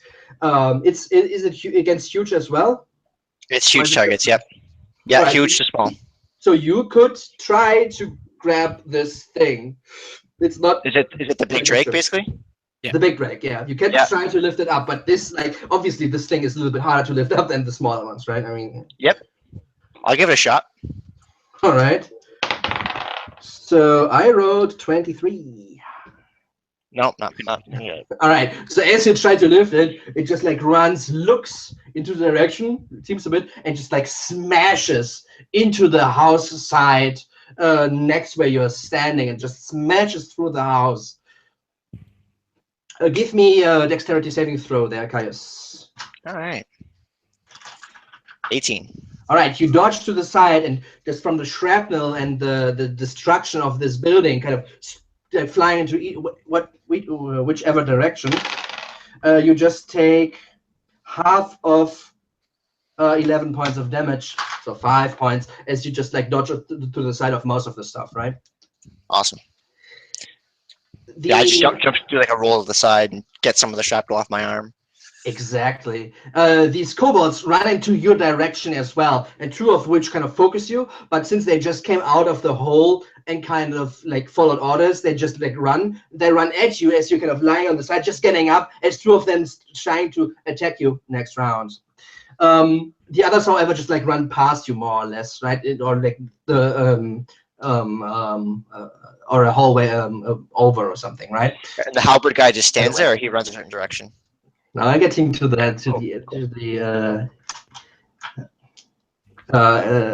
best for life. Exactly. He grabs something from underneath his like his cape or whatever, and just like opens it up. It's a scroll and puts it on the ground. And as he puts it on the ground, it starts to like the paper of the scroll, the parchment, kind of just goes up in flames. Is he within 60 feet of me? Because if so, I counterspell. No, you can't counterspell. This is. Use the reaction for the telekinesis. Right, you're right. Yeah. So this thing goes up and no apparent effect. Nothing happened. All cool, and that's his turn. Just the shield went down, but we're not. Yeah, exactly. That's what I'm thinking. No, the shield didn't went down. You still see these octagonal things like overhead of you guys. All right, Jerry. Jerry. All right, Jerry will look down at Mark on the ground and pull him up if he can, and then charge toward the nearest drake and start slashing. All right, let's say there's one in the vicinity. No problem. He's just like hunting one of the citizens who comes running actually their way because he's a soldier and they want to be safe. Like, oh, please help me? Question mark, right? And the drake kind of hunting him. Yeah, he runs in front of the guy, pulls his shield out, and puts his shield right in front of that guy to protect him. Absolutely. And then he will make an attack. Nope. There we go. All right, it's not enough to kill it, but yeah, what does he do? So he comes over, and as the drake is running forward, he steps right in front as it's snapping its teeth at the guy, and it gets the shield, and then he takes his sword and stabs through its neck where it's holding onto the shield and pulls out. It starts bleeding. Yeah, but it moved to the side in the last second, so it's not a lethal blow. Yep. Certainly wounded it bad, though. All right, Mark. All right. God damn it, Cherry just got back here and is already stealing all the glory. And as Jake is saving the lady, Mark will go around and, god damn it, I always get the shitty jobs, and go to the side and from behind try and get at these things like. Yeah.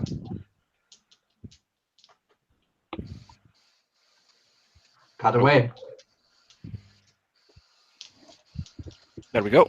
And brings it, and it just glances, and you see sparks fly off as it hits its side. Oh, right, the underside. And quickly gets down below, and like with the other end, tries to hammer it in.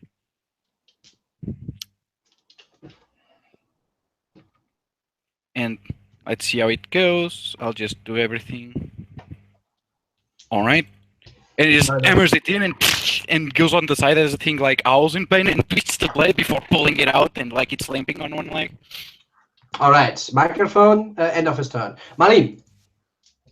Okay, so just so that I understand, we have the Drake that just went crashing into a building. We have this Opposite of where you're lying right now. And then we have the, I guess, creature guy that just came out of the hole.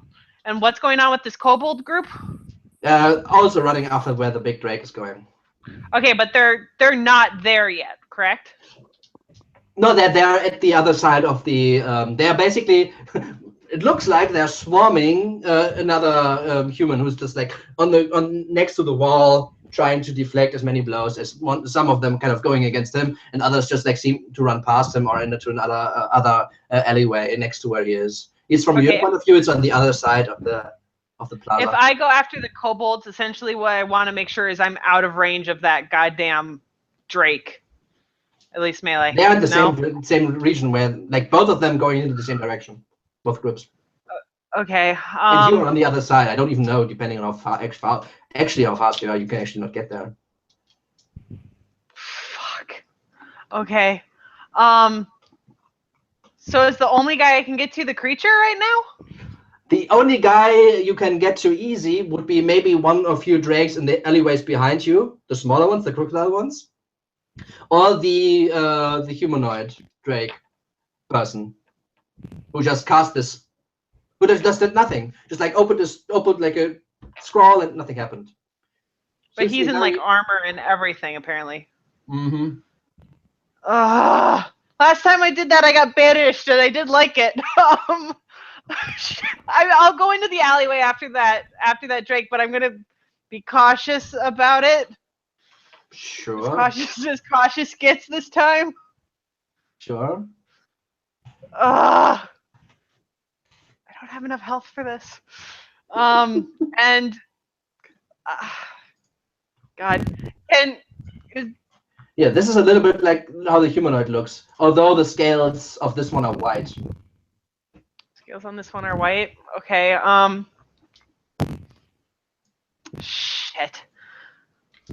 All right, I'm gonna go after that Drake in the alley, and give me a perception check. Perception check.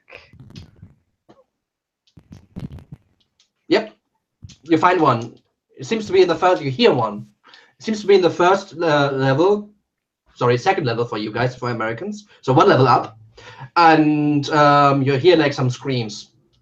Use your movement, you certainly can get there. Okay. I'll do that. Is there like a dim light, like shadowy area there at all? Essentially, a place that I could shadow step to by him. I mean, you can just move up to the side of the wall and get into the window. I'm going for the advantage, but. Essentially, like I would say it's like having surprise because you teleport right next to him and you're suddenly there. Yeah, but I would say no, because you just hear it, you don't see it, as it's one level up in a room. You just hear something going on. That's the only place where you would assume if you don't want to go in the middle of the kind of open space, right? Okay, so the Drake is in the building. Yeah. Yeah, I'll go ahead and I'll run up and if I can peer into the window at all. Yeah, absolutely. You see one of these drakes, right? And it seems to have smashed or just been smashing through the through a door that has been like stuff put in front of the door, like table, cupboard, right? and it just like snapped, broke through the door, and is now pushing itself through it. And you see what looks like a child, 12, 14 or so, with like a chair pushing into the face of this thing as it kind of tries to snap and push its way through the doorway. Okay, would I at all be able to shadow step behind it? Or even by it? No, you could step. Yeah. You need to be in shadow yourself too to do this. Yeah, I guess. Yeah, you're right. Ah, okay. Yeah, I'm gonna go in there and I'm gonna do my best to protect the kid. Yeah, you with your movement. I mean, you have no problems moving up, and then you can just smash through the window and get to it if you want. Yeah, sure. Absolutely. Just with yeah. So okay, I'm going to go ahead and bonus action patient defense, and then hit him with my quarterstaff. I like to do that before you even attack. I don't even want to know if I kill it. Well, I'm really not sure if that's going to kill it. I'm really scared. It's okay. You hit it twice, and just on the snout, and it just like tries to grab the quarterstaff out of the air, but you're too quick for it. At least for now. All right. Okay, yeah, so smash him down and I like jab one of those stones into his head and then go into my defensive stance, just trying to protect this kid as best as I can. All right. Caius. I have 2 kobolds in front of me, you said? Mm-hmm. And others around you as well, right? They're not engaged with you. Let's see. And can I see can I make an Arcana check real quick to see if I know what spell he cast? You can give me a religion check if you're proficient in religion. I'm not, so don't worry about it. Then you can give me an Arcana check with disadvantage. Okay.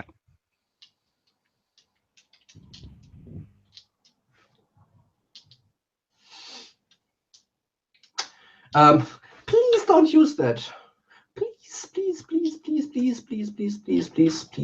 Just let it unroll through. Don't click on disadvantage, please. Oh, don't use that? Okay. Please just let it here. Otherwise this gets super confusing. Okay, so you're not quite sure. You're a little bit preoccupied with the spears in your face. Right. The only thing that you can possibly gather is it certainly was a spell, right? And it seems to have been a spell that he didn't cast. This was like a prepared thing that just needed to get activated. Right. She's not probably a spellcaster himself. Gotcha. Okay. I will Burning Hands the kobolds in front of me, get them out of my way. Get four of them. Two of which are engaged with you. All right. Okay. Dex saves, right? Yes. Make 2.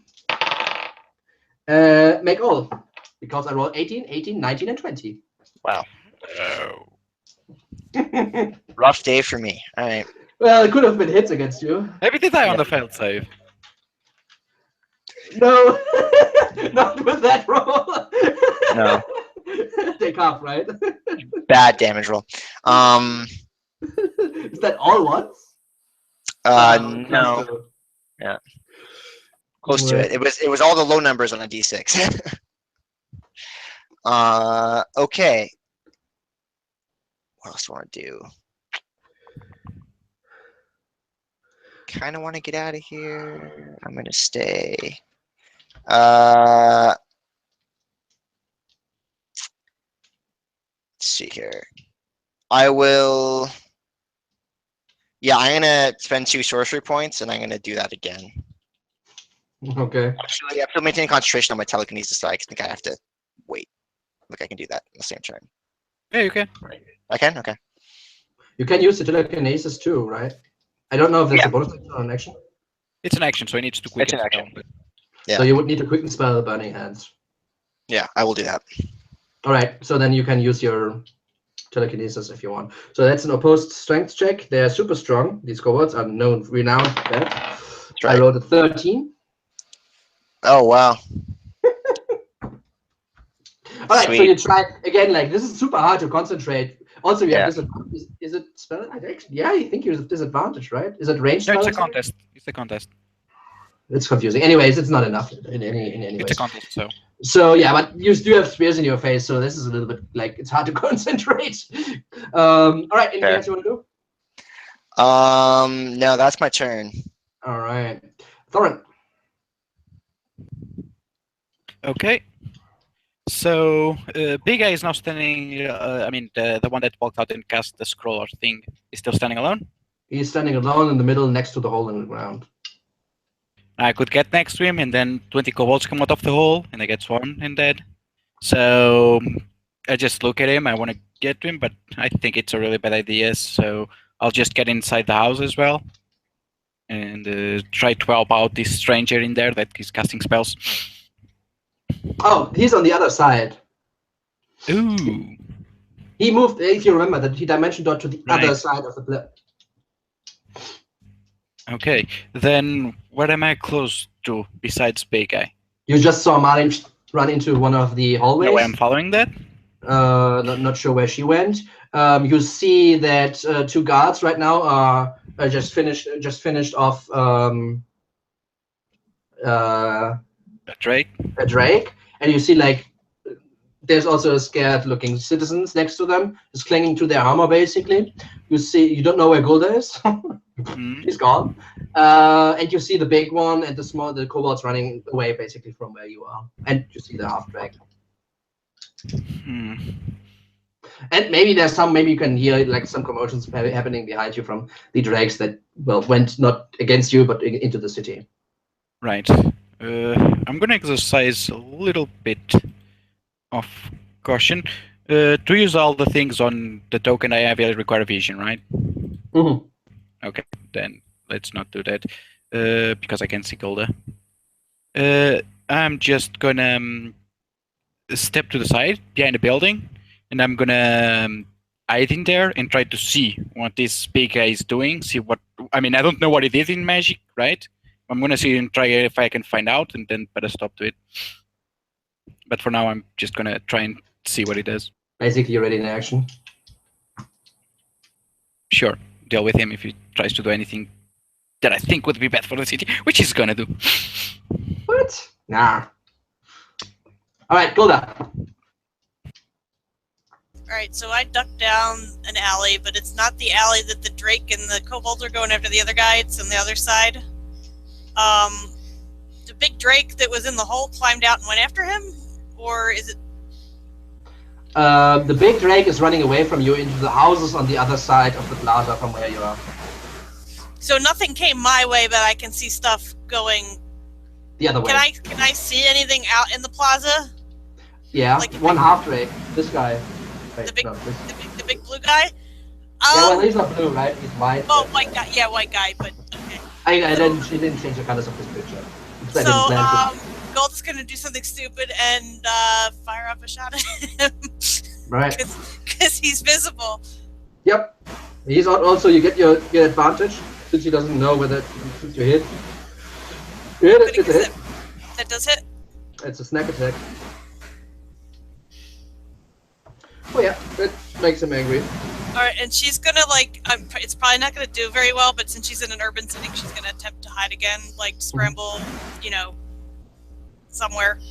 Mm-hmm. Go into the alleyway again. Yeah, duck into the alleyway, squeeze somewhere where he might not be able to see her where she went. All right. Hachi. Yeah, so I was in the same place or near where Golda was, right? No, you were on the other. Okay, so on the map, if you look on the map, basically Gulda is here. You are here. Right? And where's the bad guy now? Now that I understand the map a little bit. Here's the half dragon. Here's where the Drakes is, and basically where Caius is. Here's where Marlene is, and here's where Thorin is. Make sense? All right, can I see the half dragon from where I'm at? Absolutely. I'm going to take a shot at him then. So you see me kind of step out and expose myself, not too intelligently, and I cast another spell. Okay. Guess. How does it look? And post me what you want to do.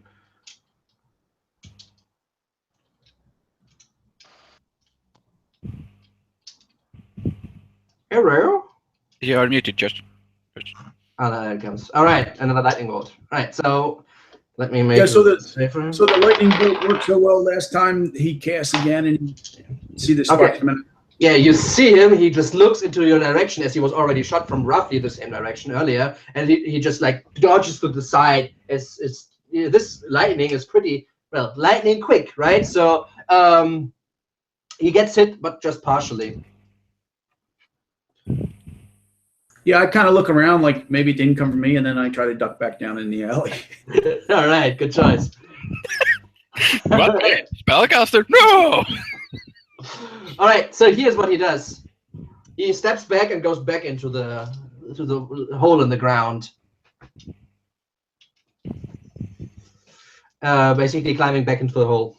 Coward.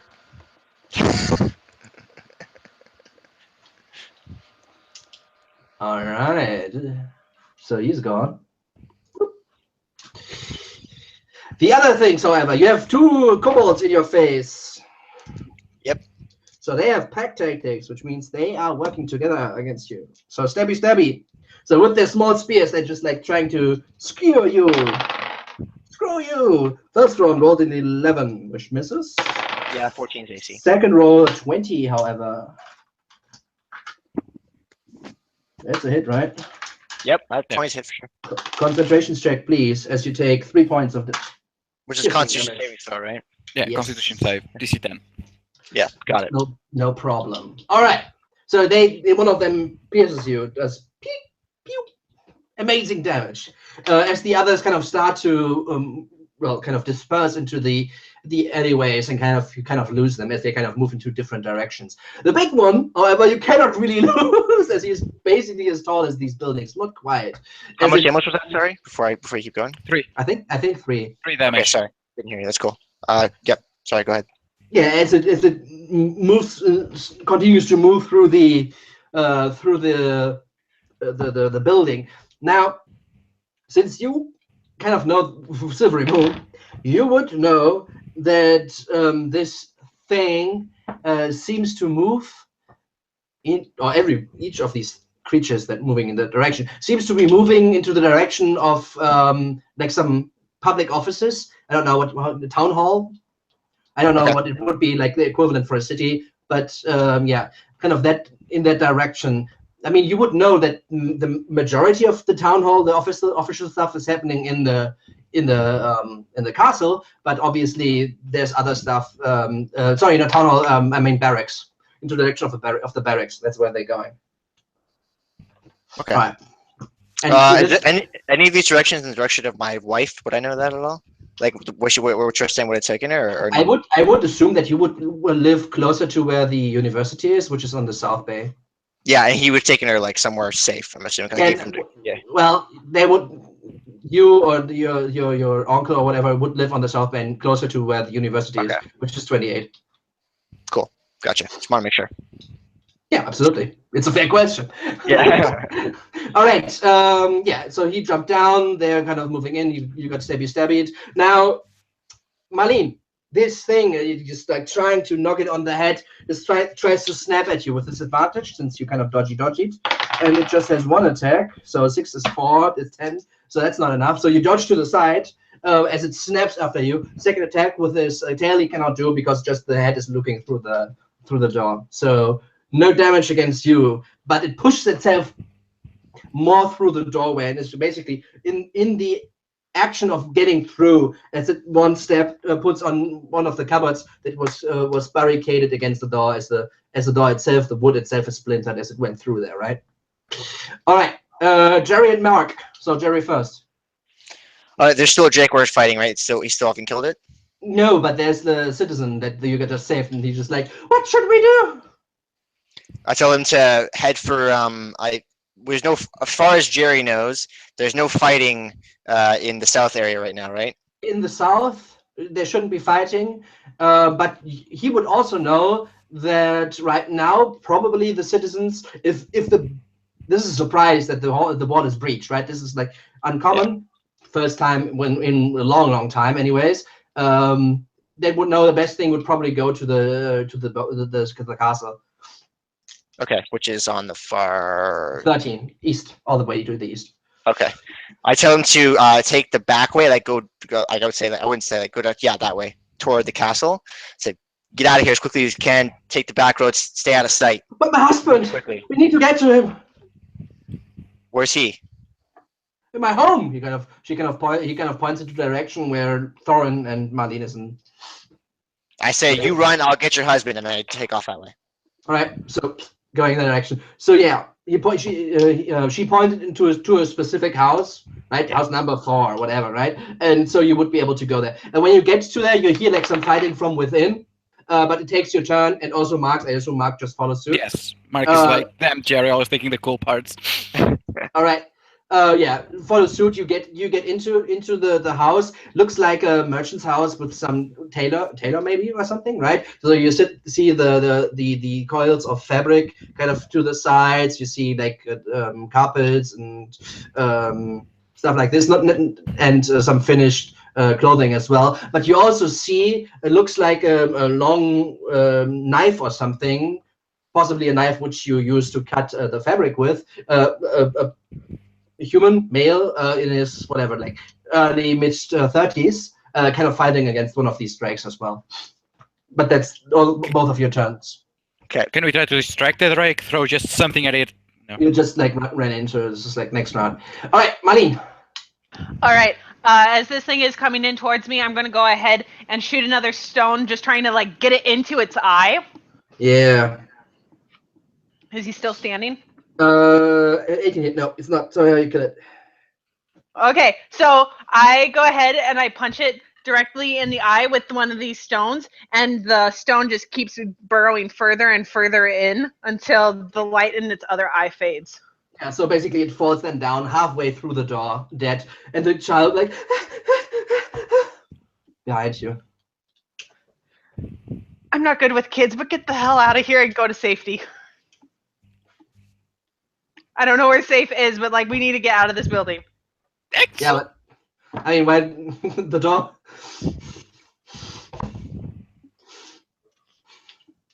So it's okay. Shit. Okay, so we can't get through the door, is what you're saying? There's like barricades in front of it, and in the doors like a crocodile-sized snake. Okay, is this kid small enough that I can pick him up? 12, 13-year-old, so like would be heavy for a kid from your point of view, but you can certainly like carry it, yeah. I pick him up and I jump out the window. All right, give me an acrobatics check with disadvantage because, well. Well, can I use my slow fall to make this easier on me as well? Sure, still give me an acrobatics check. Sure thing. Don't go heads first. Easy. Okay. So what happens here? So you land on the floor without much problem. So what do you do? Okay. So I roll my eyes as I realize, like, okay, there's no other way out of here. And not everybody can run up vertical surfaces, right? So. Like, really? What's wrong with you humans? And basically, I'm a dwarf! Well, your legs are too short for it. You have an excuse. So I pick up this kid and I just jump out without any explanation to this kid, but we fall kind of slowly until kind of 3-point land and like drop the kid. Okay, now go to the castle. It's probably the safest place. Okay, so you land next to Thorin with this child. All right. Of course, this came to his name. Ah! Oh, wait. Just like smashes it back up. I have an action ready. So. All right, so yeah, that's your turn? Or you want to do? You know what? I think I still have more. So is there anything else nearby? Thorin. All right, well, I take my quarterstaff and no. At this point, I don't think there's anything else I can do, but I'm going to turn to Thorin and say, all right, what's next? All right, Caius. All right, Caius has problems in front of him. So he's going to, once again, cast his final. His hands start glowing again. He speaks in Draconic to them and just says, get out of my way, you're a goddamn nuisance, and then fires the burning hands at them. All right, dodgy. At this point, the one you hit earlier just like ran off, so you can just hit the two in front of you, right? Sure. Make one, fail one. So one dies, and the other one is still alive. It's actually as well. It's 17 damage because I forgot if it's fire damage, I can add my charisma bonus to it for a general. Yeah. So. Okay, so one you killed. The other one, however, again dodges to the side, just underneath the basically fire breath, right? It's similar to that. Fire stream. Yeah, it basically comes out like fire breath. Yeah. Okay, but it's still like just from the adjacent heat to the fire, right? Still like warm, hot. It still is burned badly, but yeah, and the other one just like right in the face. So. Then can I see the big Drake still? Yeah, it severely slowed down as it went through the like. It's not just like. I mean, this thing is as big as an elephant, so it's about as big as the buildings, right? It's just like really, really strong, so it goes through the buildings, but those are still like buildings, so it's slowed down. Absolutely, yeah, you see it. Is it within 60 feet? Yeah, still. Okay, I use my last sorcery. Well, I used 2 more sorcery points. I'm down to 1. And I will try to attempt a telekinesis to stop it from moving, so I can stop it. Okay. I can get it. 17 plus 5, 22. Damn, close. All right. So yeah, it tries to move it up again, but it just like shakes it off. This thing is massive, right? So yeah. All right. Anything else? No, that's my turn. Okay. At least I got rid of 1. Thorin just looks. Just send the kid back.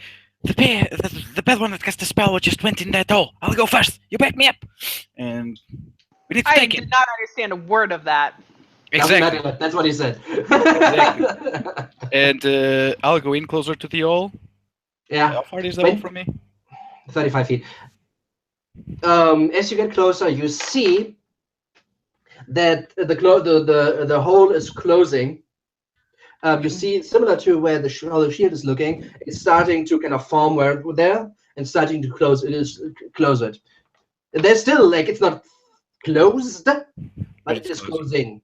Right, then I'll dash forward as I look down the hole just to see the bastard probably running. You see in darkness, so you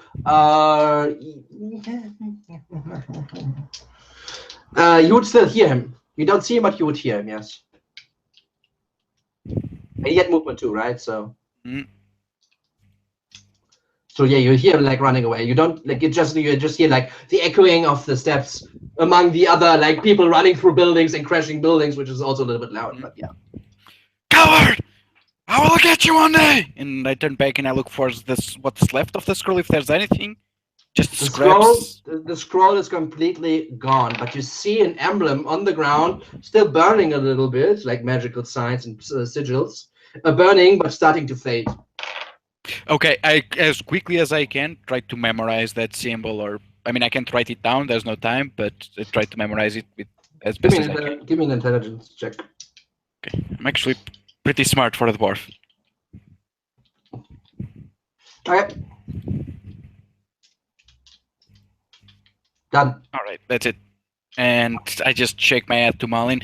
There's more that way and could go towards the big Drake, but I'm not getting there anytime soon. All right, go down.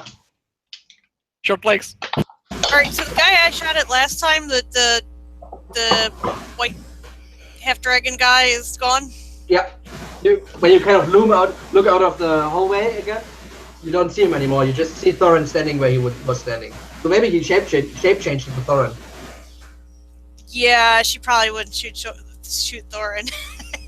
I guess she might creep out of there if she doesn't see anything else in the You closet. certainly still see the big Drake. However, he is at this point 120, 130 feet away from you.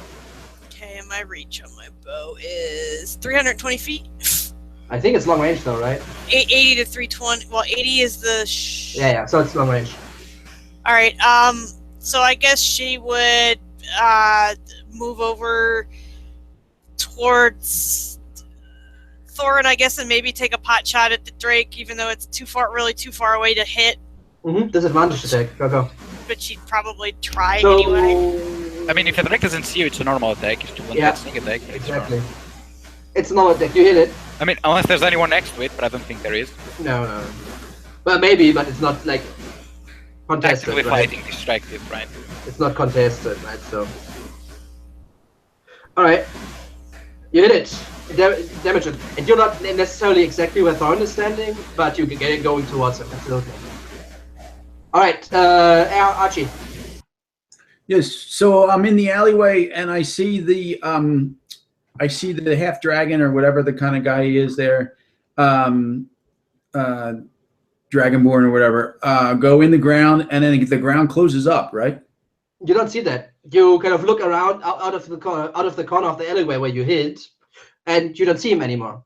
You don't see what's happening in the ground because of perspective, but you see a halfling running into that direction, and you see a dwarf standing next to where the hole in the ground is. And you certainly still see the big drake running through the city. Literally through the city. How far is the big drake from me? 170 feet. So I will move how far is the center of the plaza? 90. Well, more like 70. I will start moving towards the center of the plaza to investigate. All right. Anything else? No, and I don't think I'll dash because I would do it cautiously. So. All right. Okay, one cohort left. Caius. Hits you. Concentration check, please. Awesome. All right, here we go. 3 points. Fine. You're fine. 3 It's points. 3-point damage kobolds. Indeed. I'll if I roll once. Okay, he sticks you with this pointy end, so to speak. Yep. And yeah, well, looks pretty unhappy with this. What's happening to him, or is about to happen to him anyway. Yeah. Now the drake that Jerry and Mark are fighting tries to attack the human. Come here, draconic coward! Oh, hits him once with the tail. Pow! Against the chest, and he like slumps to one knee, stands up again, and tries to knife him. Misses though. All right, what else? I think that's it. Yeah. All right, Jerry. Let's begin raining down blows on the back of this thing's tail, so it turns around to fight us instead. All right, good idea. Shield back on his back, two-handed. Here we go. Nope. Oh, that's not gonna do it. Try again. There we Yep. go. Ones or 20s. Ones or 20s. That's All right. So yeah, he doesn't like that.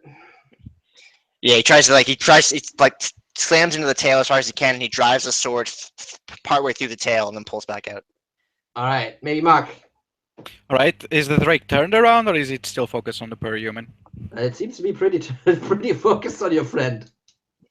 All right, that's good. All right, and as it does that, I jump over. Mark jumps over some furniture.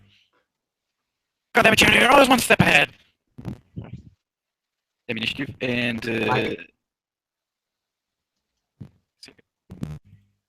better. Yep. Okay, and as he jumps, he comes down and just smacks the thing with the shield. And as it just bonks, the thing just shakes its head, clearly unfeeling it. But as it does, there's a moment of distraction, and he tries to stab it on the side with the sword, and gets a quick jab in before putting back his shield. Okay. Get out of here! Your wife is waiting. Molly.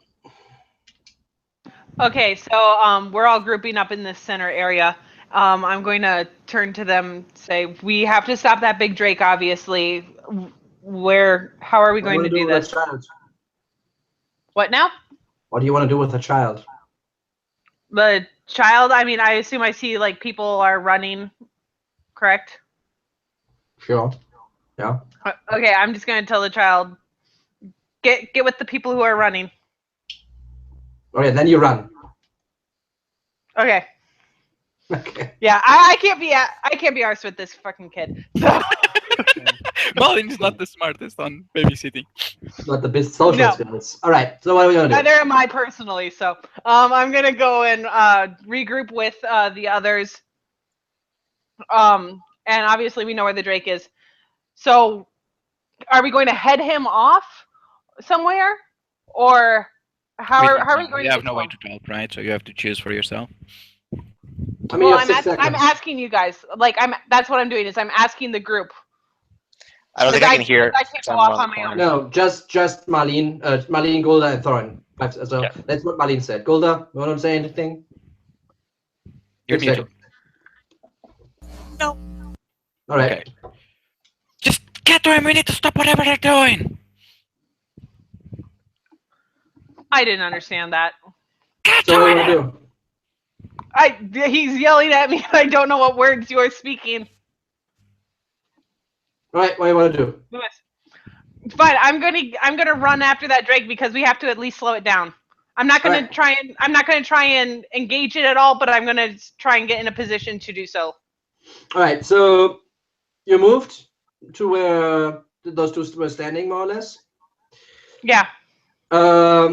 So you still have movement left. With the rest of your movement, you can cross to the other side of where the buildings are, and where this other human is fighting off one last kobold. Well, okay, if I'm there, I might as well finish off the kobold All if I right. can. Sure. Okay. That probably misses. That misses. God. Okay. Well, I come over and I whiff 3 times. So the first and second attack doesn't miss. They do hit and kill. Oh, they do. Well, that's awfully different from what I thought happened. All right. So, Oh, the third one was also hit. There, but doesn't hit because already dead. overkill. And then I look up to the human and say, I'm on my way to head off the Drake. What are you doing? I'm going that way too. All right. You Good and me. plan. Gaius, your turn. I just Is look that- at. Sorry, go ahead. Yeah, this elf just stands up again and just like runs, kills the kobold, and kind of says this to you and kind of turns and faces the Drake, which is like another 30 or so feet further in, or another 50 or so feet deeper into the city through the city buildings. Okay. I'll look at the things in the ground and just go, much obliged. And then I take off running, 30 feet of movement. That gets me within, Yeah, how far away is it now? 20 or so. 20 or so away from me now? Hmm. Okay, then I will cast Blight. Doesn't like that. All right, that's a Constitution saving throw, right? I believe so, yes. Yes, it is. I net 20 it. Nice. Yeah. All right, What, so I kind of nice. look at it and I'm just like, you will not get away from me, and Draconic. And this like dark energy like coils up his arm, and then like a blackish green, and then shoots out toward the Drake and like pulls like blood out of it, kind of pulls blood and like everything moisture sort of out of the body. Yeah, but you don't the kind of expected not desecration, the necrotic energy that you would assume don't really sets in with this thing as it kind of turns around. Give me you're speaking Draconic, so give me what's the intimidation? Give me an Sure. intimidation check. DC is quite Intimidation. There you go. All right. Well, you certainly got its attention with that. Good. So now, Then that's my turn. all right. So you move 30 feet in the alleyway. Oh man, Marlene, I'm sorry. Thorin.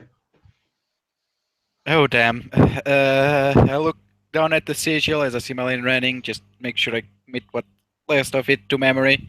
I think I got it good. Probably. Yeah. So you mean you want to go into the direction where Marlene and the mages? Yes. After I get the sigil that was on the ground, right? Yeah. Memorized Yeah. and so on. It's A little more, and then yeah, I it go kind of fainted away, so it's not like you can. Yeah. Yeah.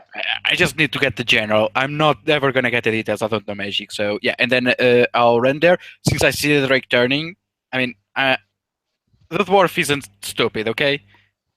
Out of the line of fire. So behind the wall. Got it. You will need to use your action to get to the house wall as well, because, well, you're... I move slower than Malin does while she's slowed, so... Yes, it's gonna take me a few turns, I know. Yeah, no, you can get to the house wall, but it's your movement as well. Yes, I know. Alright, Golda. Alright, so I guess she's gonna continue to go. I guess you heard Thorin screaming about going after this Drake, slowed it down, so she's gonna head that way. Uh-huh. Or did they kill it already and I wasn't paying attention? No. So she's gonna do her double move thing that she can do, and even though she's probably still out of range, she's gonna fire off a shot at it. You move. Because it's only 50. No, you move 25, so another 50. Oh, you move 50, 100. It's still 80 away, so you still have disadvantage. Well, it's 83. 80 is the upper limit. Sure, but it looks into your direction now, so... Yeah, it doesn't, but she's still gonna, even if she can come back this way or slow it down. Yeah. Oh, it's coming alright. Oh yeah, you hit it. So now let me just do a quick math real quick, so 5... okay. Got it. Just needed to add together the damage right now, real quick. There's no one next to it distracting it, right? Probably yell some insult at it in Draconic to see if she can get it to, turn back. All right, Archie. So I came out of the alley and I walked over towards the plaza. I'm probably about 150 feet from the... From the big one, yeah. And this one, the big one is just like turning around right now. And looking into, well, your guys' general direction. Okay, so if I move 30 more feet towards the big one, I'd be able to get off a 120-foot shot at him, right? Mm-hmm. Okay.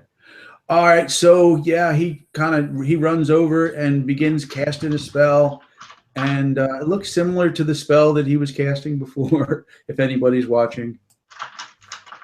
You're 150 feet away, the dwarf. He's too far. All right.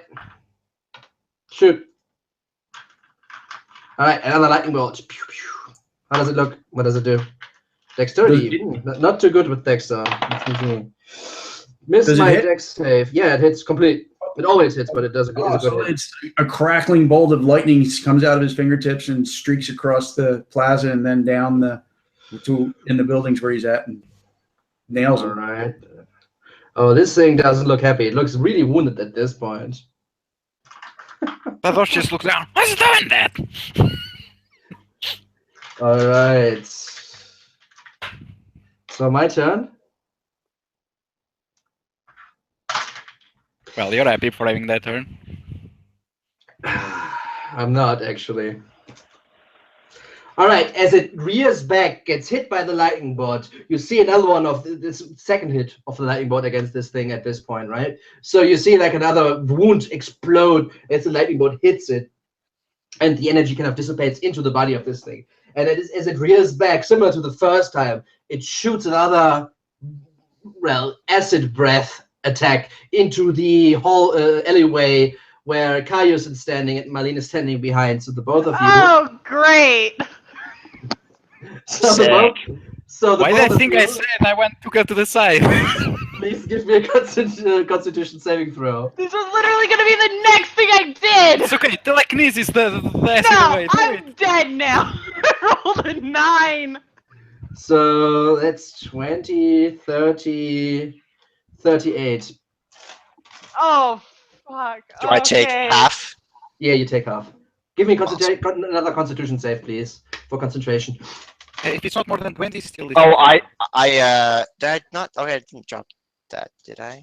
What did I do last turn? I just ran forward. I meant to drop telekinesis anyway. Well, okay. I mean, I guess I can try that. You can roll it. Yeah, I rolled it. All right, Simon, real quick, what was that full damage? 38. 38? Okay, so it'd be... Okay, 38. Yep. So, Marlene, I'm sorry, man, but No, you're not. yes, I actually am. Okay, so this thing kind of turns around, gets hit by the lightning, spews its bile into the alleyway. Again, you see the wood melt away, even the stone starts to sizzle. As Arctos, you kind of dodge into the side of the alleyway behind some crates and just get basically like tertiary hits as like some bad burns. And Marlene just like looks into the direction of this thing and gets hit. Woof, and sprayed full on again. Marlene, please give me a roll. I think it's a D20. Oh, Jesus. Yes, it's a D20. Don't roll a 1. Okay, just a straight D20. Yep. Okay. I mean, Lewis. Oh God. What is this? Oh God. All right, I'll I get don't know back if to I you. did good or bad. It's bad. Bad. Oh no. Oh no. So gets hit and just like falls over again. Also, give me a save for your cloak, please. Like I said, par for the course. The dwarf is used to it. So for my cloak, it's just a straight D20 again? It's a straight D20. You don't want to roll 8 or lower. Ah! She has inspiration. Can she use on this roll?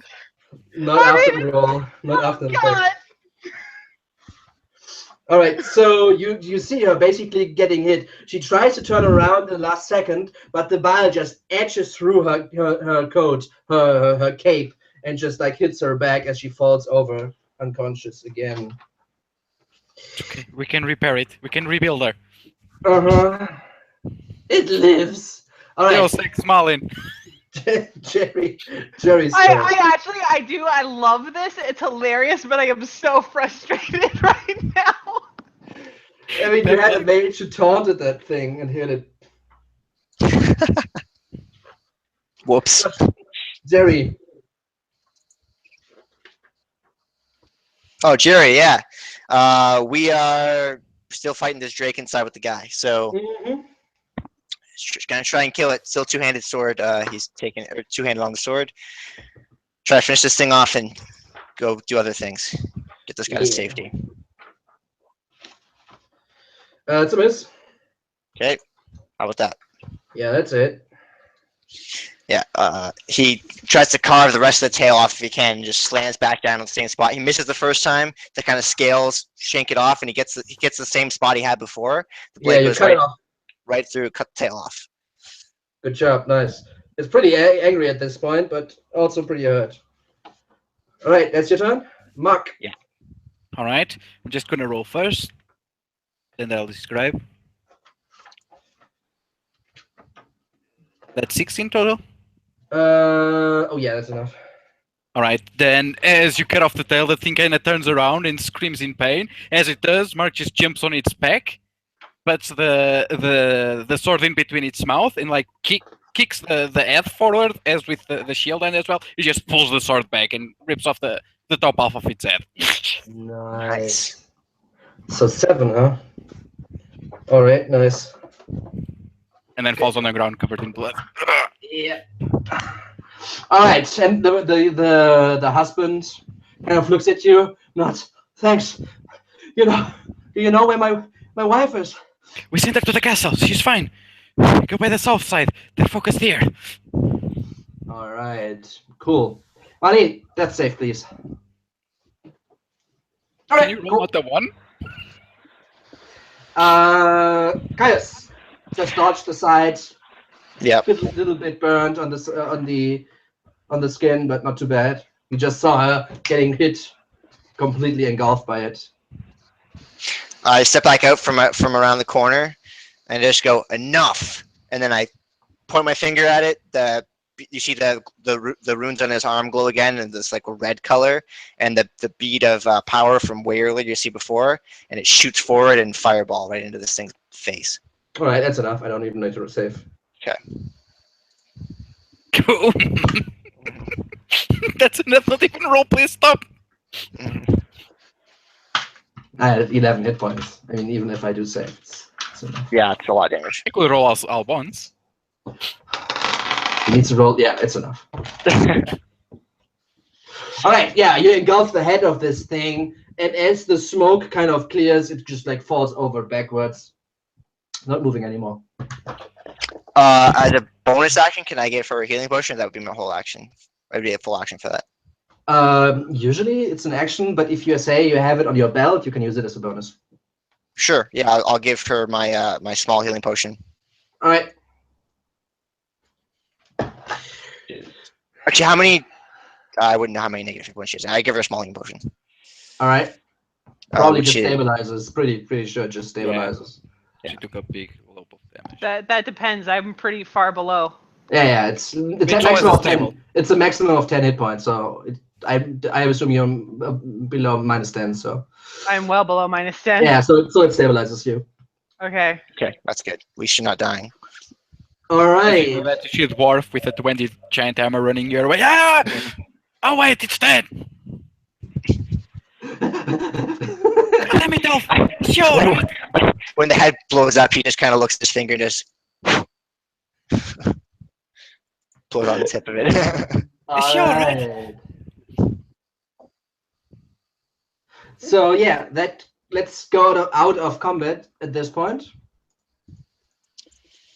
Get ready to Caius, whose name I don't know. Is she alright? I think she'll be okay. She's unconscious still, but most of her wounds have closed. So, Marlene, Yes. the 7-year-old. So the burn marks from the bile, right? From the basically your entire skin at this point. You took one in the front and one in the back. So you basically your entire skin is like burned away, mostly at least. And you have like this is a lingering injury for you. Whenever you attempt an action, you must make a DC 15 Constitution saving throw. If you fail the action, you have so much pain that you cannot do the action. And how long is this going to last? 2 to 3 weeks, depending Oh my god. depending on how careful you are, how extraneous, if you rest or not. I'm not smart enough to rest. Oh gosh. Okay. I'm gonna write that down. You said it was a DC 15, 2 to 3 weeks. Yeah. I'm gonna write this on the back of my monk is not a tank card. Yeah. Well. Learning the hard way. Yeah, Again. if you don't listen to your own advice, I mean, it wasn't really our fault. Just got it twice by a thing you really can't do much against. Okay, so it's any action DC 15, and if it's a fail, what happens? you don't do the action. You just stand there stunned. I mean, Okay. you're not stunned. It's not the effect stunned. It's just you don't do the I'm action. in too much pain to. I'm in too much pain to perform the action. Right. Yeah. I'll read it through again to make doubly sure, but I'm pretty sure that's it. Yeah, I think that's it if it's the same. Yeah, it is. I think just the DC gets easier as it begins to fill up, That's but it's something still that I pretty harsh. did. That's something that I did. It's not in the rules. But Oh, yeah. okay. That's something that you did, okay. So on a failed save, you lose your action and can't use the reaction until the start of your next turn. Okay, you lose your action and your reaction. Yeah, and it's every action. It's not just cast. Yeah, I know. That's Mhm. something that I double checked. You can still do Alright. it slowly, but otherwise, no. Yeah. So yeah, I mean, you're still unconscious right now, so you don't know this yet. But you look like Scarface, but without the good half, right? Yeah, no, Jesus. I'm just a fucking mess. Okay. You look like Deadpool, not Scarface. Deadpool, right? That's Okay, great. It's okay, we're in the Awesome. city of mages. It's gonna be okay. Believe. Mhm. Yeah. My tattoos are probably gone, aren't they? Would Caius know if this could be healed through magical? Like, it's not his specialty, but would he know another mage at all, or no? Don't worry about these details. You're just after the fight right now, so Okay, cool. I just swing it over my shoulder. Well, thanks for saving her life. My pleasure. She saved mine earlier. You're a sorcerer of sorts. What? Spellcaster, wizard, things. Somewhat, yeah. I work at the university. Right. I'm one of the headmasters there. It takes like Mike. it takes like one of his small weapons, not the big hammer, right? It takes like an end axe and with a pummel begins writing on the ground. I'll try as best as I can to replicate the sigil I saw before I forget it. Do you know what this is? One of them cast this spell. The hole closed. We need to know what they're doing. I'll take a Okay. look at the. Give me, Thorin, give me a sleight of hand check. And yes. Why is this dexterity? I'm using my memory. And Kaios, please give me an Arcana check. Okay. With or without disadvantage? Yeah, certainly with disadvantage. With disadvantage, okay. Yeah. So it's the lowest, yeah. It's just a 10. It doesn't. It's hard. There's certainly like some. You can't decide for everything. There's certainly some mistakes he does while drawing it up, but you can ascertain a few things. Okay. One thing you know, and now basically just like you realize something that happened when the kobolds that were in front of you died, and when this big drake you just killed died.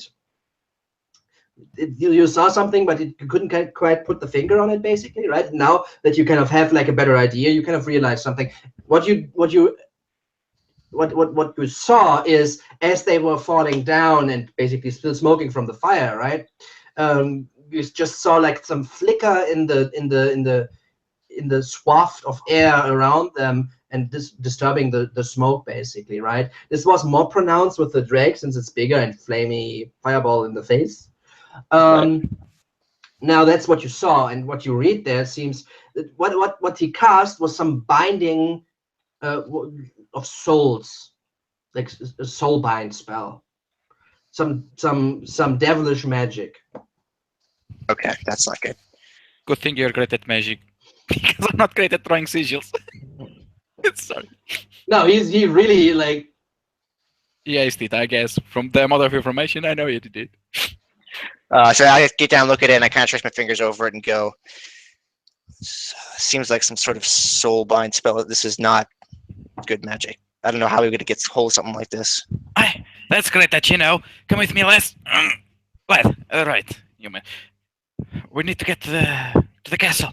Ornblade needs to learn of this. I agree. So at this point, however, Jerry and the others that came with you, the soldiers, kind of say like they need to turn to Drexel and report what happened here. I know. You've done well today. Be proud. But there's more fighting to be done. No. Will we ever see Mark and Jerry again? All right. So everybody can now get together. So Archie, Gulda. So I walk over, and first thing I look at is where the hole was, and I'm like kind of amazed that it's like closed over now, right? You can still see through, but the same thing that is a sphere around the city also has closed this off. So you can still. It's basically like a glass floor, right? Yeah, and then I come over and I take a look at all the damage and everything like that, and Maline's a lot face. of damage. Like Yeah. parts are just like destroyed since this drake ran through it. Parts are just like dissolved as the drake spit against it. And you see basically like now gathering where this elven woman, well, maybe elven woman, you're not quite sure at this point, lies, and kind of the dwarf kind of you shoulder her, right? That's what you said, What? Lewis? No, over. Yeah, he put it over, so that's what he said. He's scaring me like a dead deer at this point. All right, yeah, puts this humanoid over his shoulder and kind of speaks to the other caster you saw earlier. You see me, I'm like a little bit overwhelmed, and I kind of lose my balance a little bit, and then maybe I throw up a little bit, and then I kind of stand back up, and I'm like kind of regaining my composure, and I'm like, is this happening every day around here? I look at him and go, this is a first in a long time. Centuries, lad, centuries. And who are you? The name's Thorin Firehammer. We don't have time. What was the last part you said? Who are you? You said, like, who are you? My name is Thorin Firehammer. That's the name you know. Oh, my name is Arctostophilis Cooperwright, but everybody calls me Arctos or Archie sometimes. And I'm looking for Ilya, and I really did not expect a major combat experience like this. Ilya? My name is Arc. With Silverhair? Yes. God damn it. All right, come with us. I take a quick bow and I say, and I'm Professor Caius Talav, at your service, of course, but I believe we should move this along and get to Hornblade and tell them what's happening. Get your friends some You are help. one of the mages at the college. Hi, let me just... Where is that lass? Galda! Golda looks up from collecting arrows, pulling arrows out of dead kobolds. Yeah. Come over here. We need to get to the stone keep. She finishes up what she's doing and kicks one of the kobolds and heads over. Yeah, what is it? Like 10 arrows or something? Yeah, roll a d10.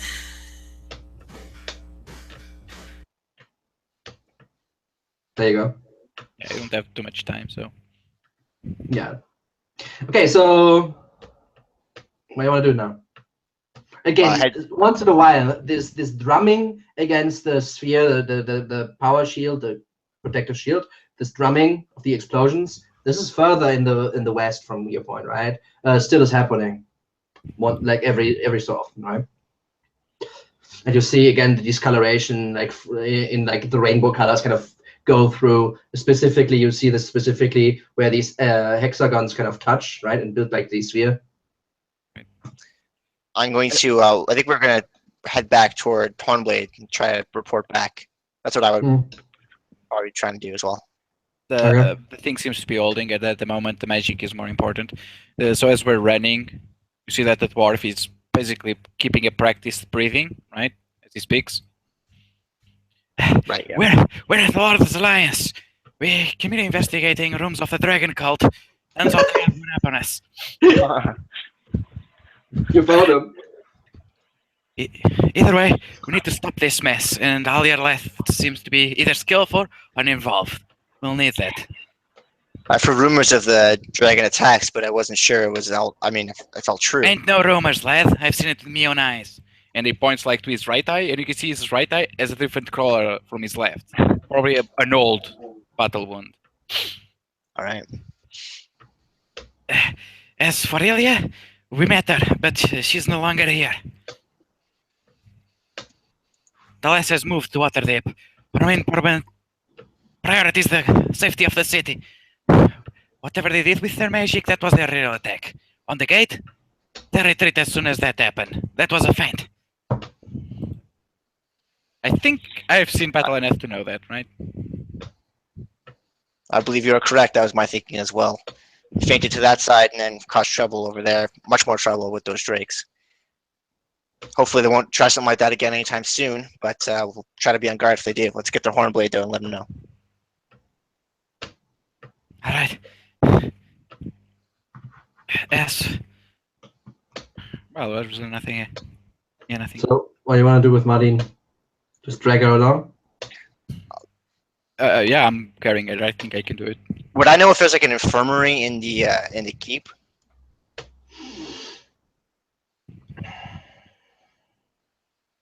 So, I mean, I'm out of potions, so I don't think she has any. So, there certainly are some priests, war priests or so, at the gates. I mean, they're not super high level. Again, I talked with you guys about level kind of distribution, right? I just mean medical attention in general. Yeah. Yeah. Like infirmary, sure, but this is like infirmary needs like time, right? Like weeks. Yeah. It is possible there's someone in the palace. That's what I'm hoping. That's something that is possible. Other than that, most of the priests would be probably either running away with all the people, ergo probably going towards the palace, or trying to defend, so they be at the gates or walls. Okay. Yeah, then I guess we try to find someone when we get to the castle. That's my recommendation, at least. The palace. Yeah. Sure. All right. So this takes you some time to move all the way through the city on foot with a dwarf and a halfling. But yeah, I keep an eye out for Samson, but I don't expect to see him. Yeah. He's not too happy about you right now. Yeah. Is there anything else you want to do? Want to speak about while you're en route? I'm sure that you guys have questions. So. Gulda, Archie? Yeah, so I would like, as we're walking, and I'm probably huffing out of breath, I let everybody know that I'm from Baldur's Gate, and I work for Lord Silvershield, and I was sent up here to meet the council and Ilya, and I'm glad I found you guys, and I'm here to try to help.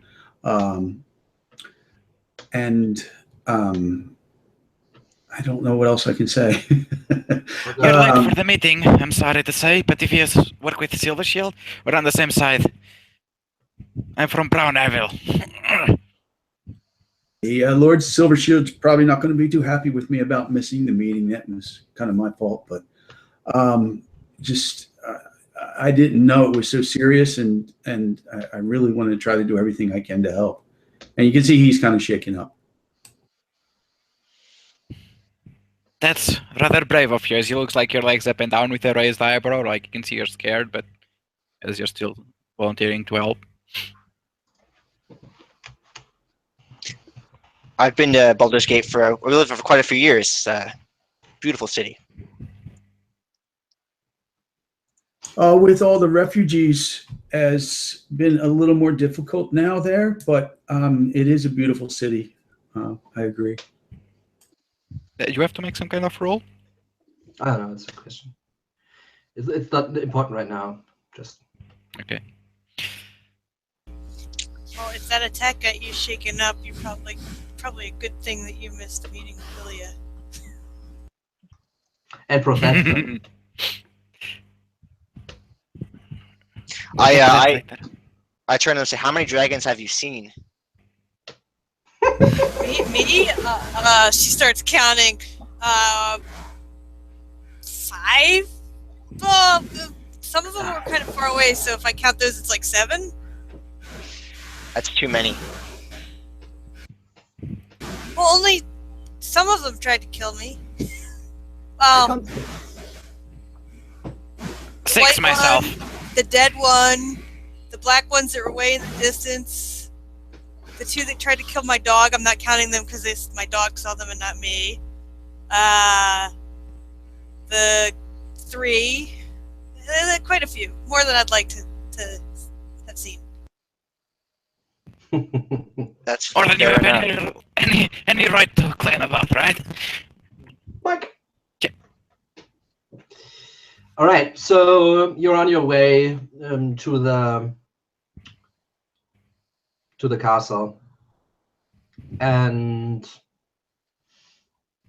when you go to the big central hub, the marketplace, you see it's empty. It's eerily empty. When you look to the northern gate, you see that there's the cavalry of the city, 100 or so people with their horses, and with them like a fairly big chunk of the infantry as well, and they seem to have been in battle very recently. Some of them injured, Some of them getting triage from the others, and yeah. Okay. But they're fairly far away. You're just like getting into the main route, right? And you just like if you look up, if you look northwards from there, right? They're around there. As we reach our destination, the dwarf just, you see, he grabs like a coin he has, and he just begins like murmuring to himself, but you can probably hear since you're close.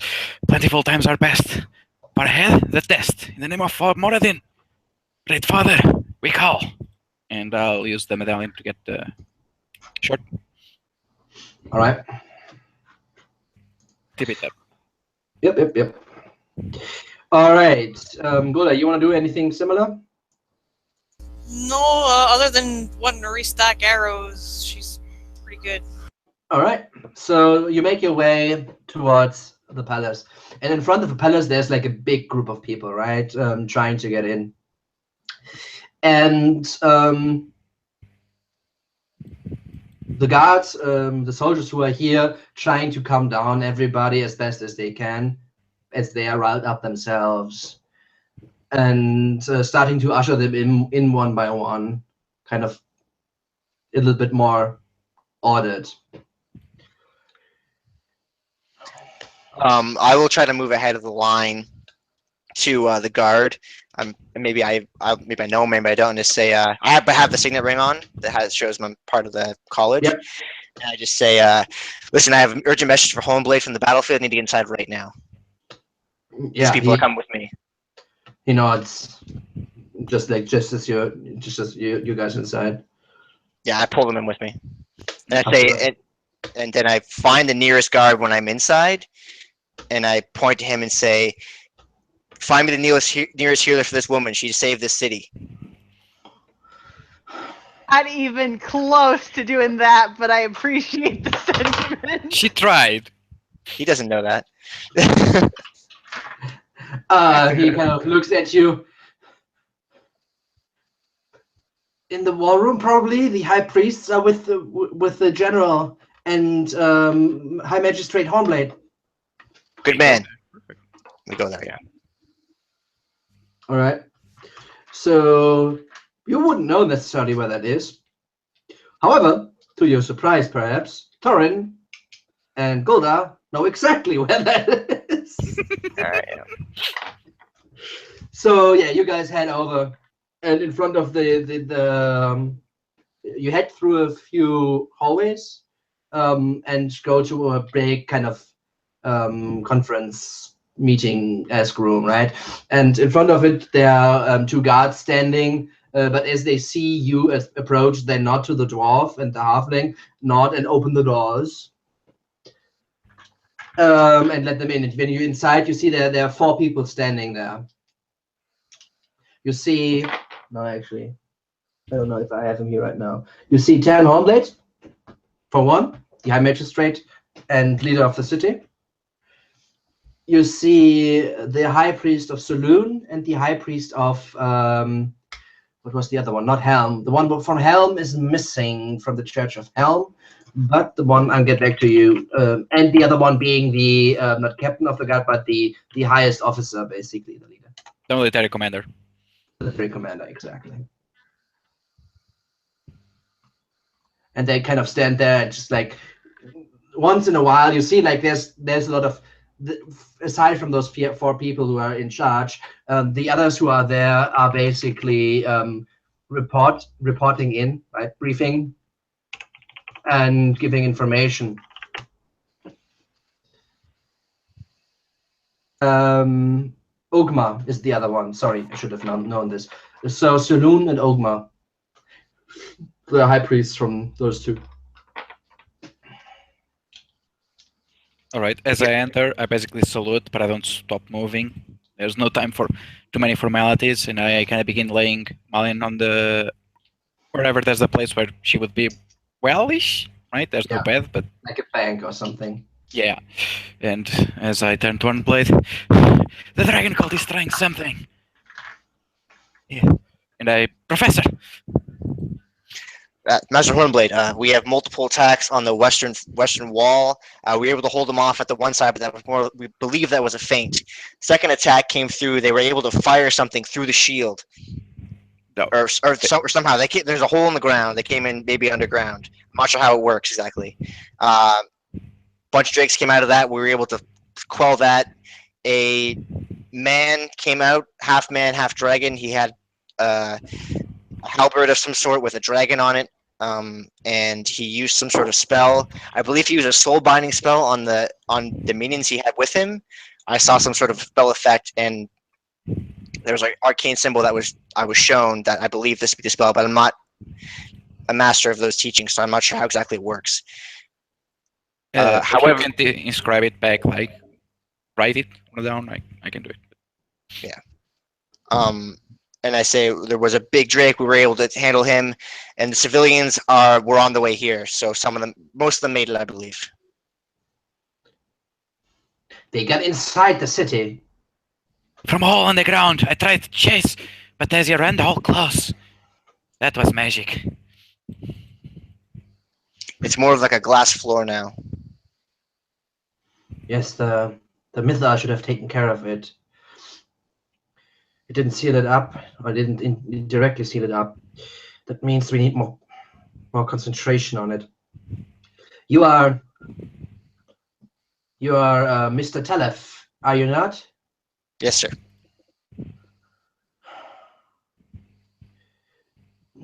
Do you know where your colleague Rickers is?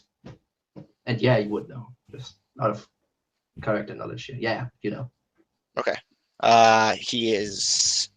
I tell him where he is if I know. No. He like. Do you know? Like, this is like not a question as in. Oh, okay. Yeah. Like rhetorical, right. Rickards. Rickers. And he just quickly, who is he? Is he a colleague of mine? He's a leader of another school. Okay, Rickus. Okay, so yeah, I say I saw him before I left for the battle. He was getting ready as well, but I believe he went to help with one of the other points, maybe the north wall. Okay, I can tell you now. Okay. You know that to uphold the Mythal and basically power it, Oh yeah. it must be fueled by concentration of magic users. Yeah. And from what you saw, being that it attacked, I mean, it takes some concentration, but also now that the ground is from being attacked, you need to make a 360 bubble, right? So that obviously is a lot harder. And just in general, you cannot concentrate indefinitely. However, the Mythal that protects and that lingers here makes it a lot easier than usually it would take to kind of uphold like defensive magic as this, right? And you would know where his position would be. But you, as like, I actually think he is the defensive like master. I have it in my notes, but it's not too important right now, so I don't look it up, right? But as the evocation leader, your skills are better used elsewhere, right? That is why you are not just like praying or like concentrating, casting the spell, maintaining the spell, rather that you are on defensive duty. That's where you were on defensive duty. So that's the yeah, he would be at the at his spot then. Yeah. On the protecting the wall. So I tell him that. Exactly. He's maintaining concentration. I mean, maybe I didn't bring it over, like, but this was a rhetorical question, right? You know where he is, right? That's yeah. All right. Yeah. And he nods and says, like, if they need to know if they get through, and you would know that there are basically 4 hotspots in the city, right? Kind of upholding this wall, this shield. One is in where you are right now, in the palace, not in this room, but in the palace. One is in the north of the city, in the barracks. That's actually the direction where the Drake is going on now that you think about it. One is in the west, and one is in the south. The one in the south is in the college. Okay. I'm assuming the one at the college will be where Rickus is then. No, he actually, yeah, sure, yeah, no, yeah, you're correct, absolutely, sorry, yeah. No, he would be somewhere in the college. I mean, not somewhere, you know where in the college is, but yeah. And he wants me to go basically tell him that he needs to change it to a 360. Yeah. Pump it up. Kind of. So what? Yeah. So I will. I'll say I'll get there as fast as I can and let him know. If it's all you need of me, I'll take my leave. He nods. And meanwhile, Gulda, Thorin, Mhm. what are you doing? Sorry, before I forget. Archie, Yes. let's start with you. What are you doing while you kind of follow these people? You're right now inside the war room, so to speak, right? There seem to be two priests, and mage and the soldier kind of type. And the mage is the dude that you actually can make it a little bit.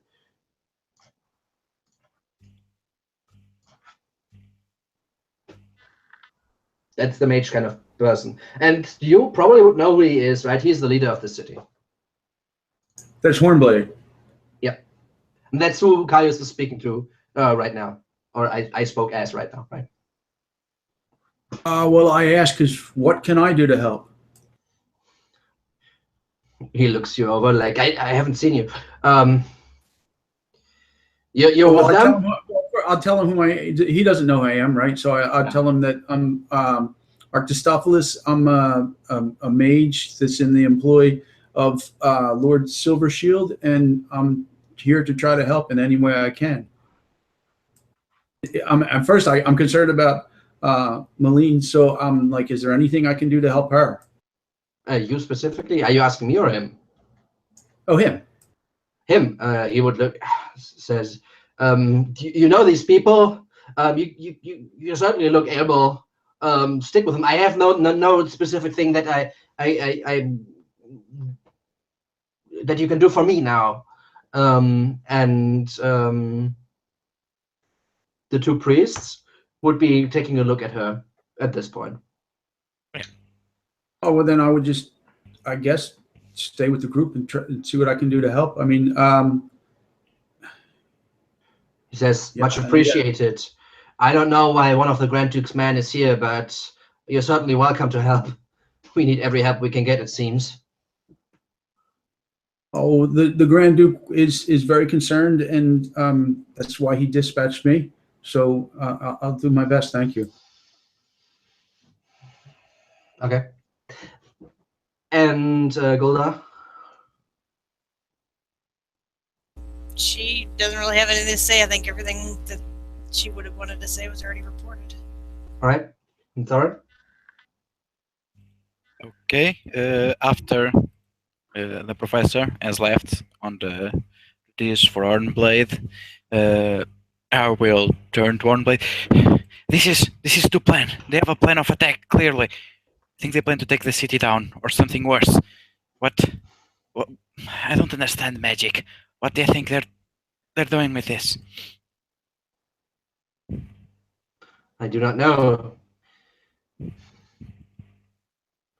But if they got into the city, that is unusual, improbable, surprising.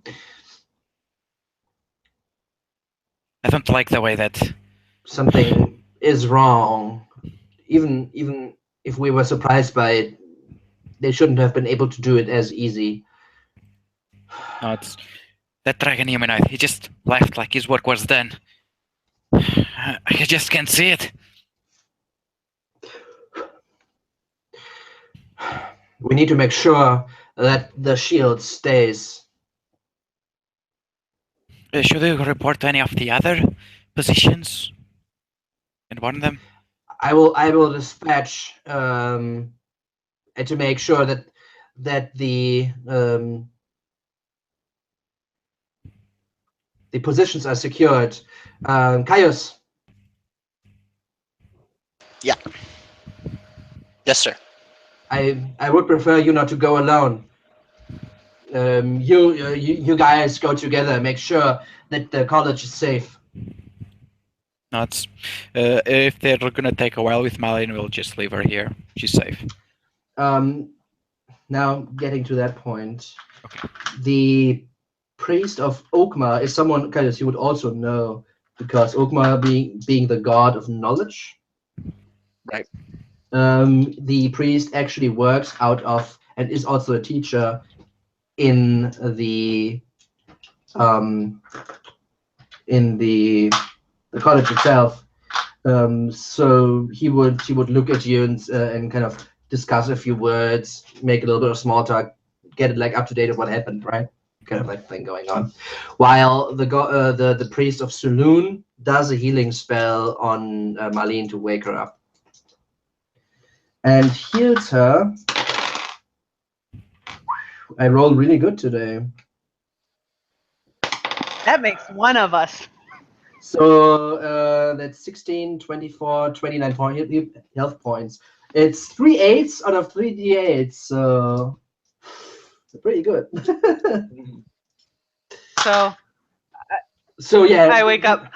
You wake up in a dimly lit room now, lying on some sort, feeling pain all over your body, seeing like someone looming over you, like with a long beard, hanging down his robes, and like having his hand on your stomach as you're totally in pain. Welcome. And he kind of smiles at you as you kind of wake up and tries to calm you down. I try to calm down, mostly because it hurts too much to do anything else. Where am I? Where are my friends? You're fine, lass. Thorin? I What good to see your happened? face. It's changed a bit, but What do you mean? nah, not worry about it. You're still prettier than me. Well, that's not hard. Oh, thanks. And I help her up.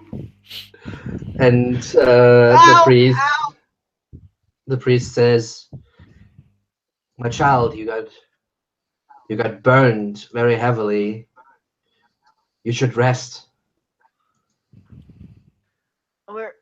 You We mean need to go. abandon my friends? What? I can't just sit here and do nothing.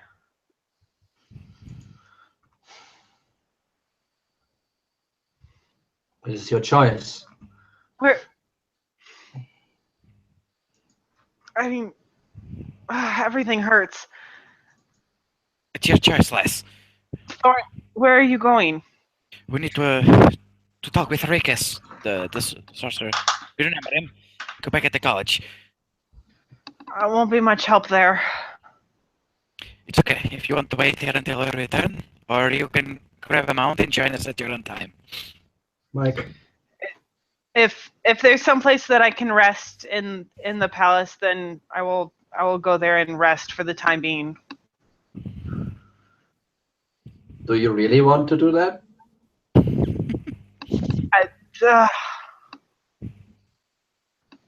I mean, they're going to go deal with magic stuff, which I am no help in. So There's an entire city at war, so I mean, the dwarf doesn't help. literally, if I walk outside, there's a good chance I die. So Your choice. I mean, it's your choice. But I'll go with them, but I mean, for a sign of trouble, I make it very clear to them I'm out. I I'll just just say pat to you her- on the back, and you like as your skin cracks. I have Yeah, quarters within the college. You can rest there when we arrive. That works. And Thorin, as you hit me on the back, there's probably some blood on your hand. Yes, no blood. Oh, sorry. That's the last I know. All right. all right. So, okay, so I think this is actually a good place where we could stop today. Oh God. Cool. I was beginning to think. I mean, you chose giant drakes, and you're afraid to go to a college. Well, at this point, it's because Those- I am just waiting Yeah. to fall apart. I mean, that's the hero adventure, right?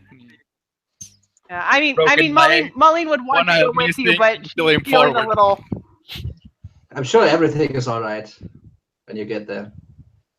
Oh, of course. Rikus is going to be alive and just chilling. Like, yeah, man, we'll get the 360-degree thing going. No No problem. problem. And then- no problem. Then Archie signals Silver Shield In 2 days, we have an army here to repel them back. It's gonna be fine. Oh, easy modes. Hell yeah. All right, so Boy. mark down everything. Don't forget anything because this is gonna. Well, this is something might happen. I don't know. Assuming you don't touch your shits, not Your shit. Assuming you don't touch your shit. everything's fine. don't touch your shits. Don't do it.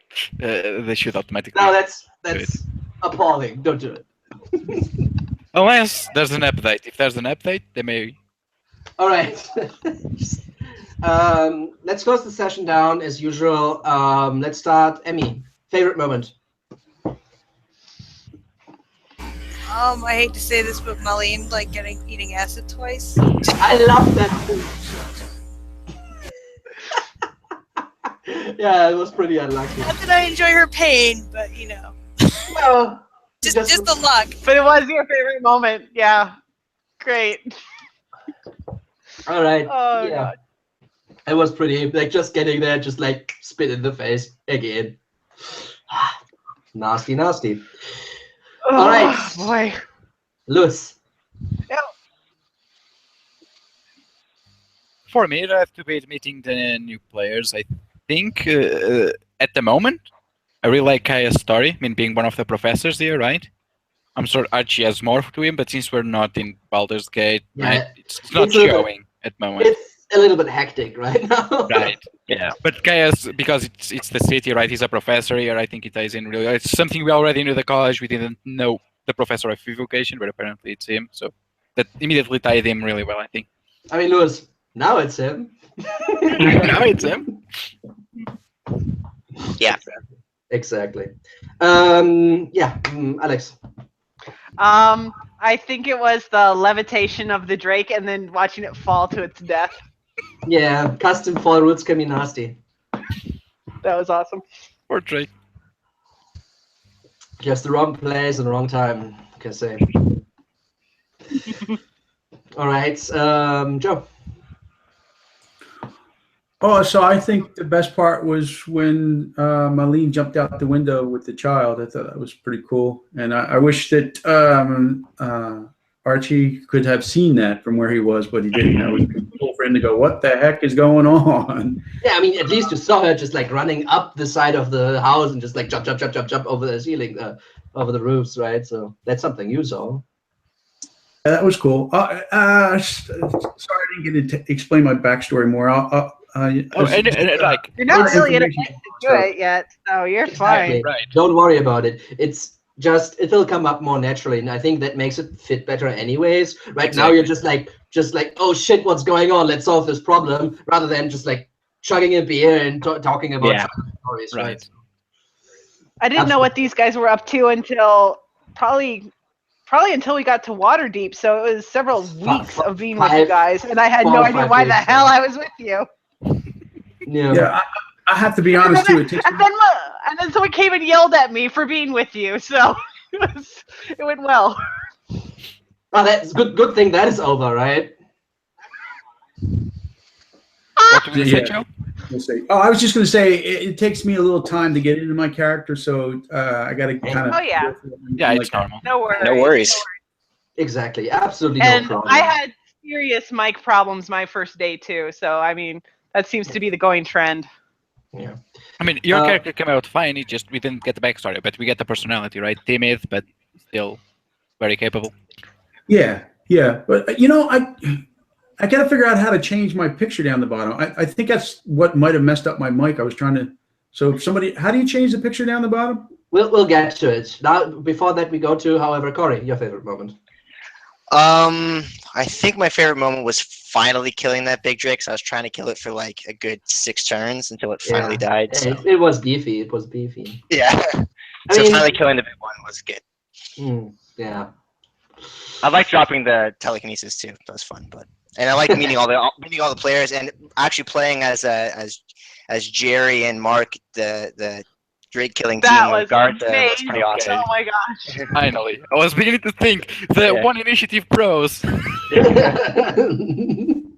All right. Yeah. I mean, that was really That was like a nice side story going on. Yeah, I just saw the opportunity. I mean, he's dashing. He doesn't have a horse. Let's pick him up. He's my brother now. Let's go. Brothers in arms, so to speak. Right. Yeah, All we're right. Yeah, with that, let's close the session.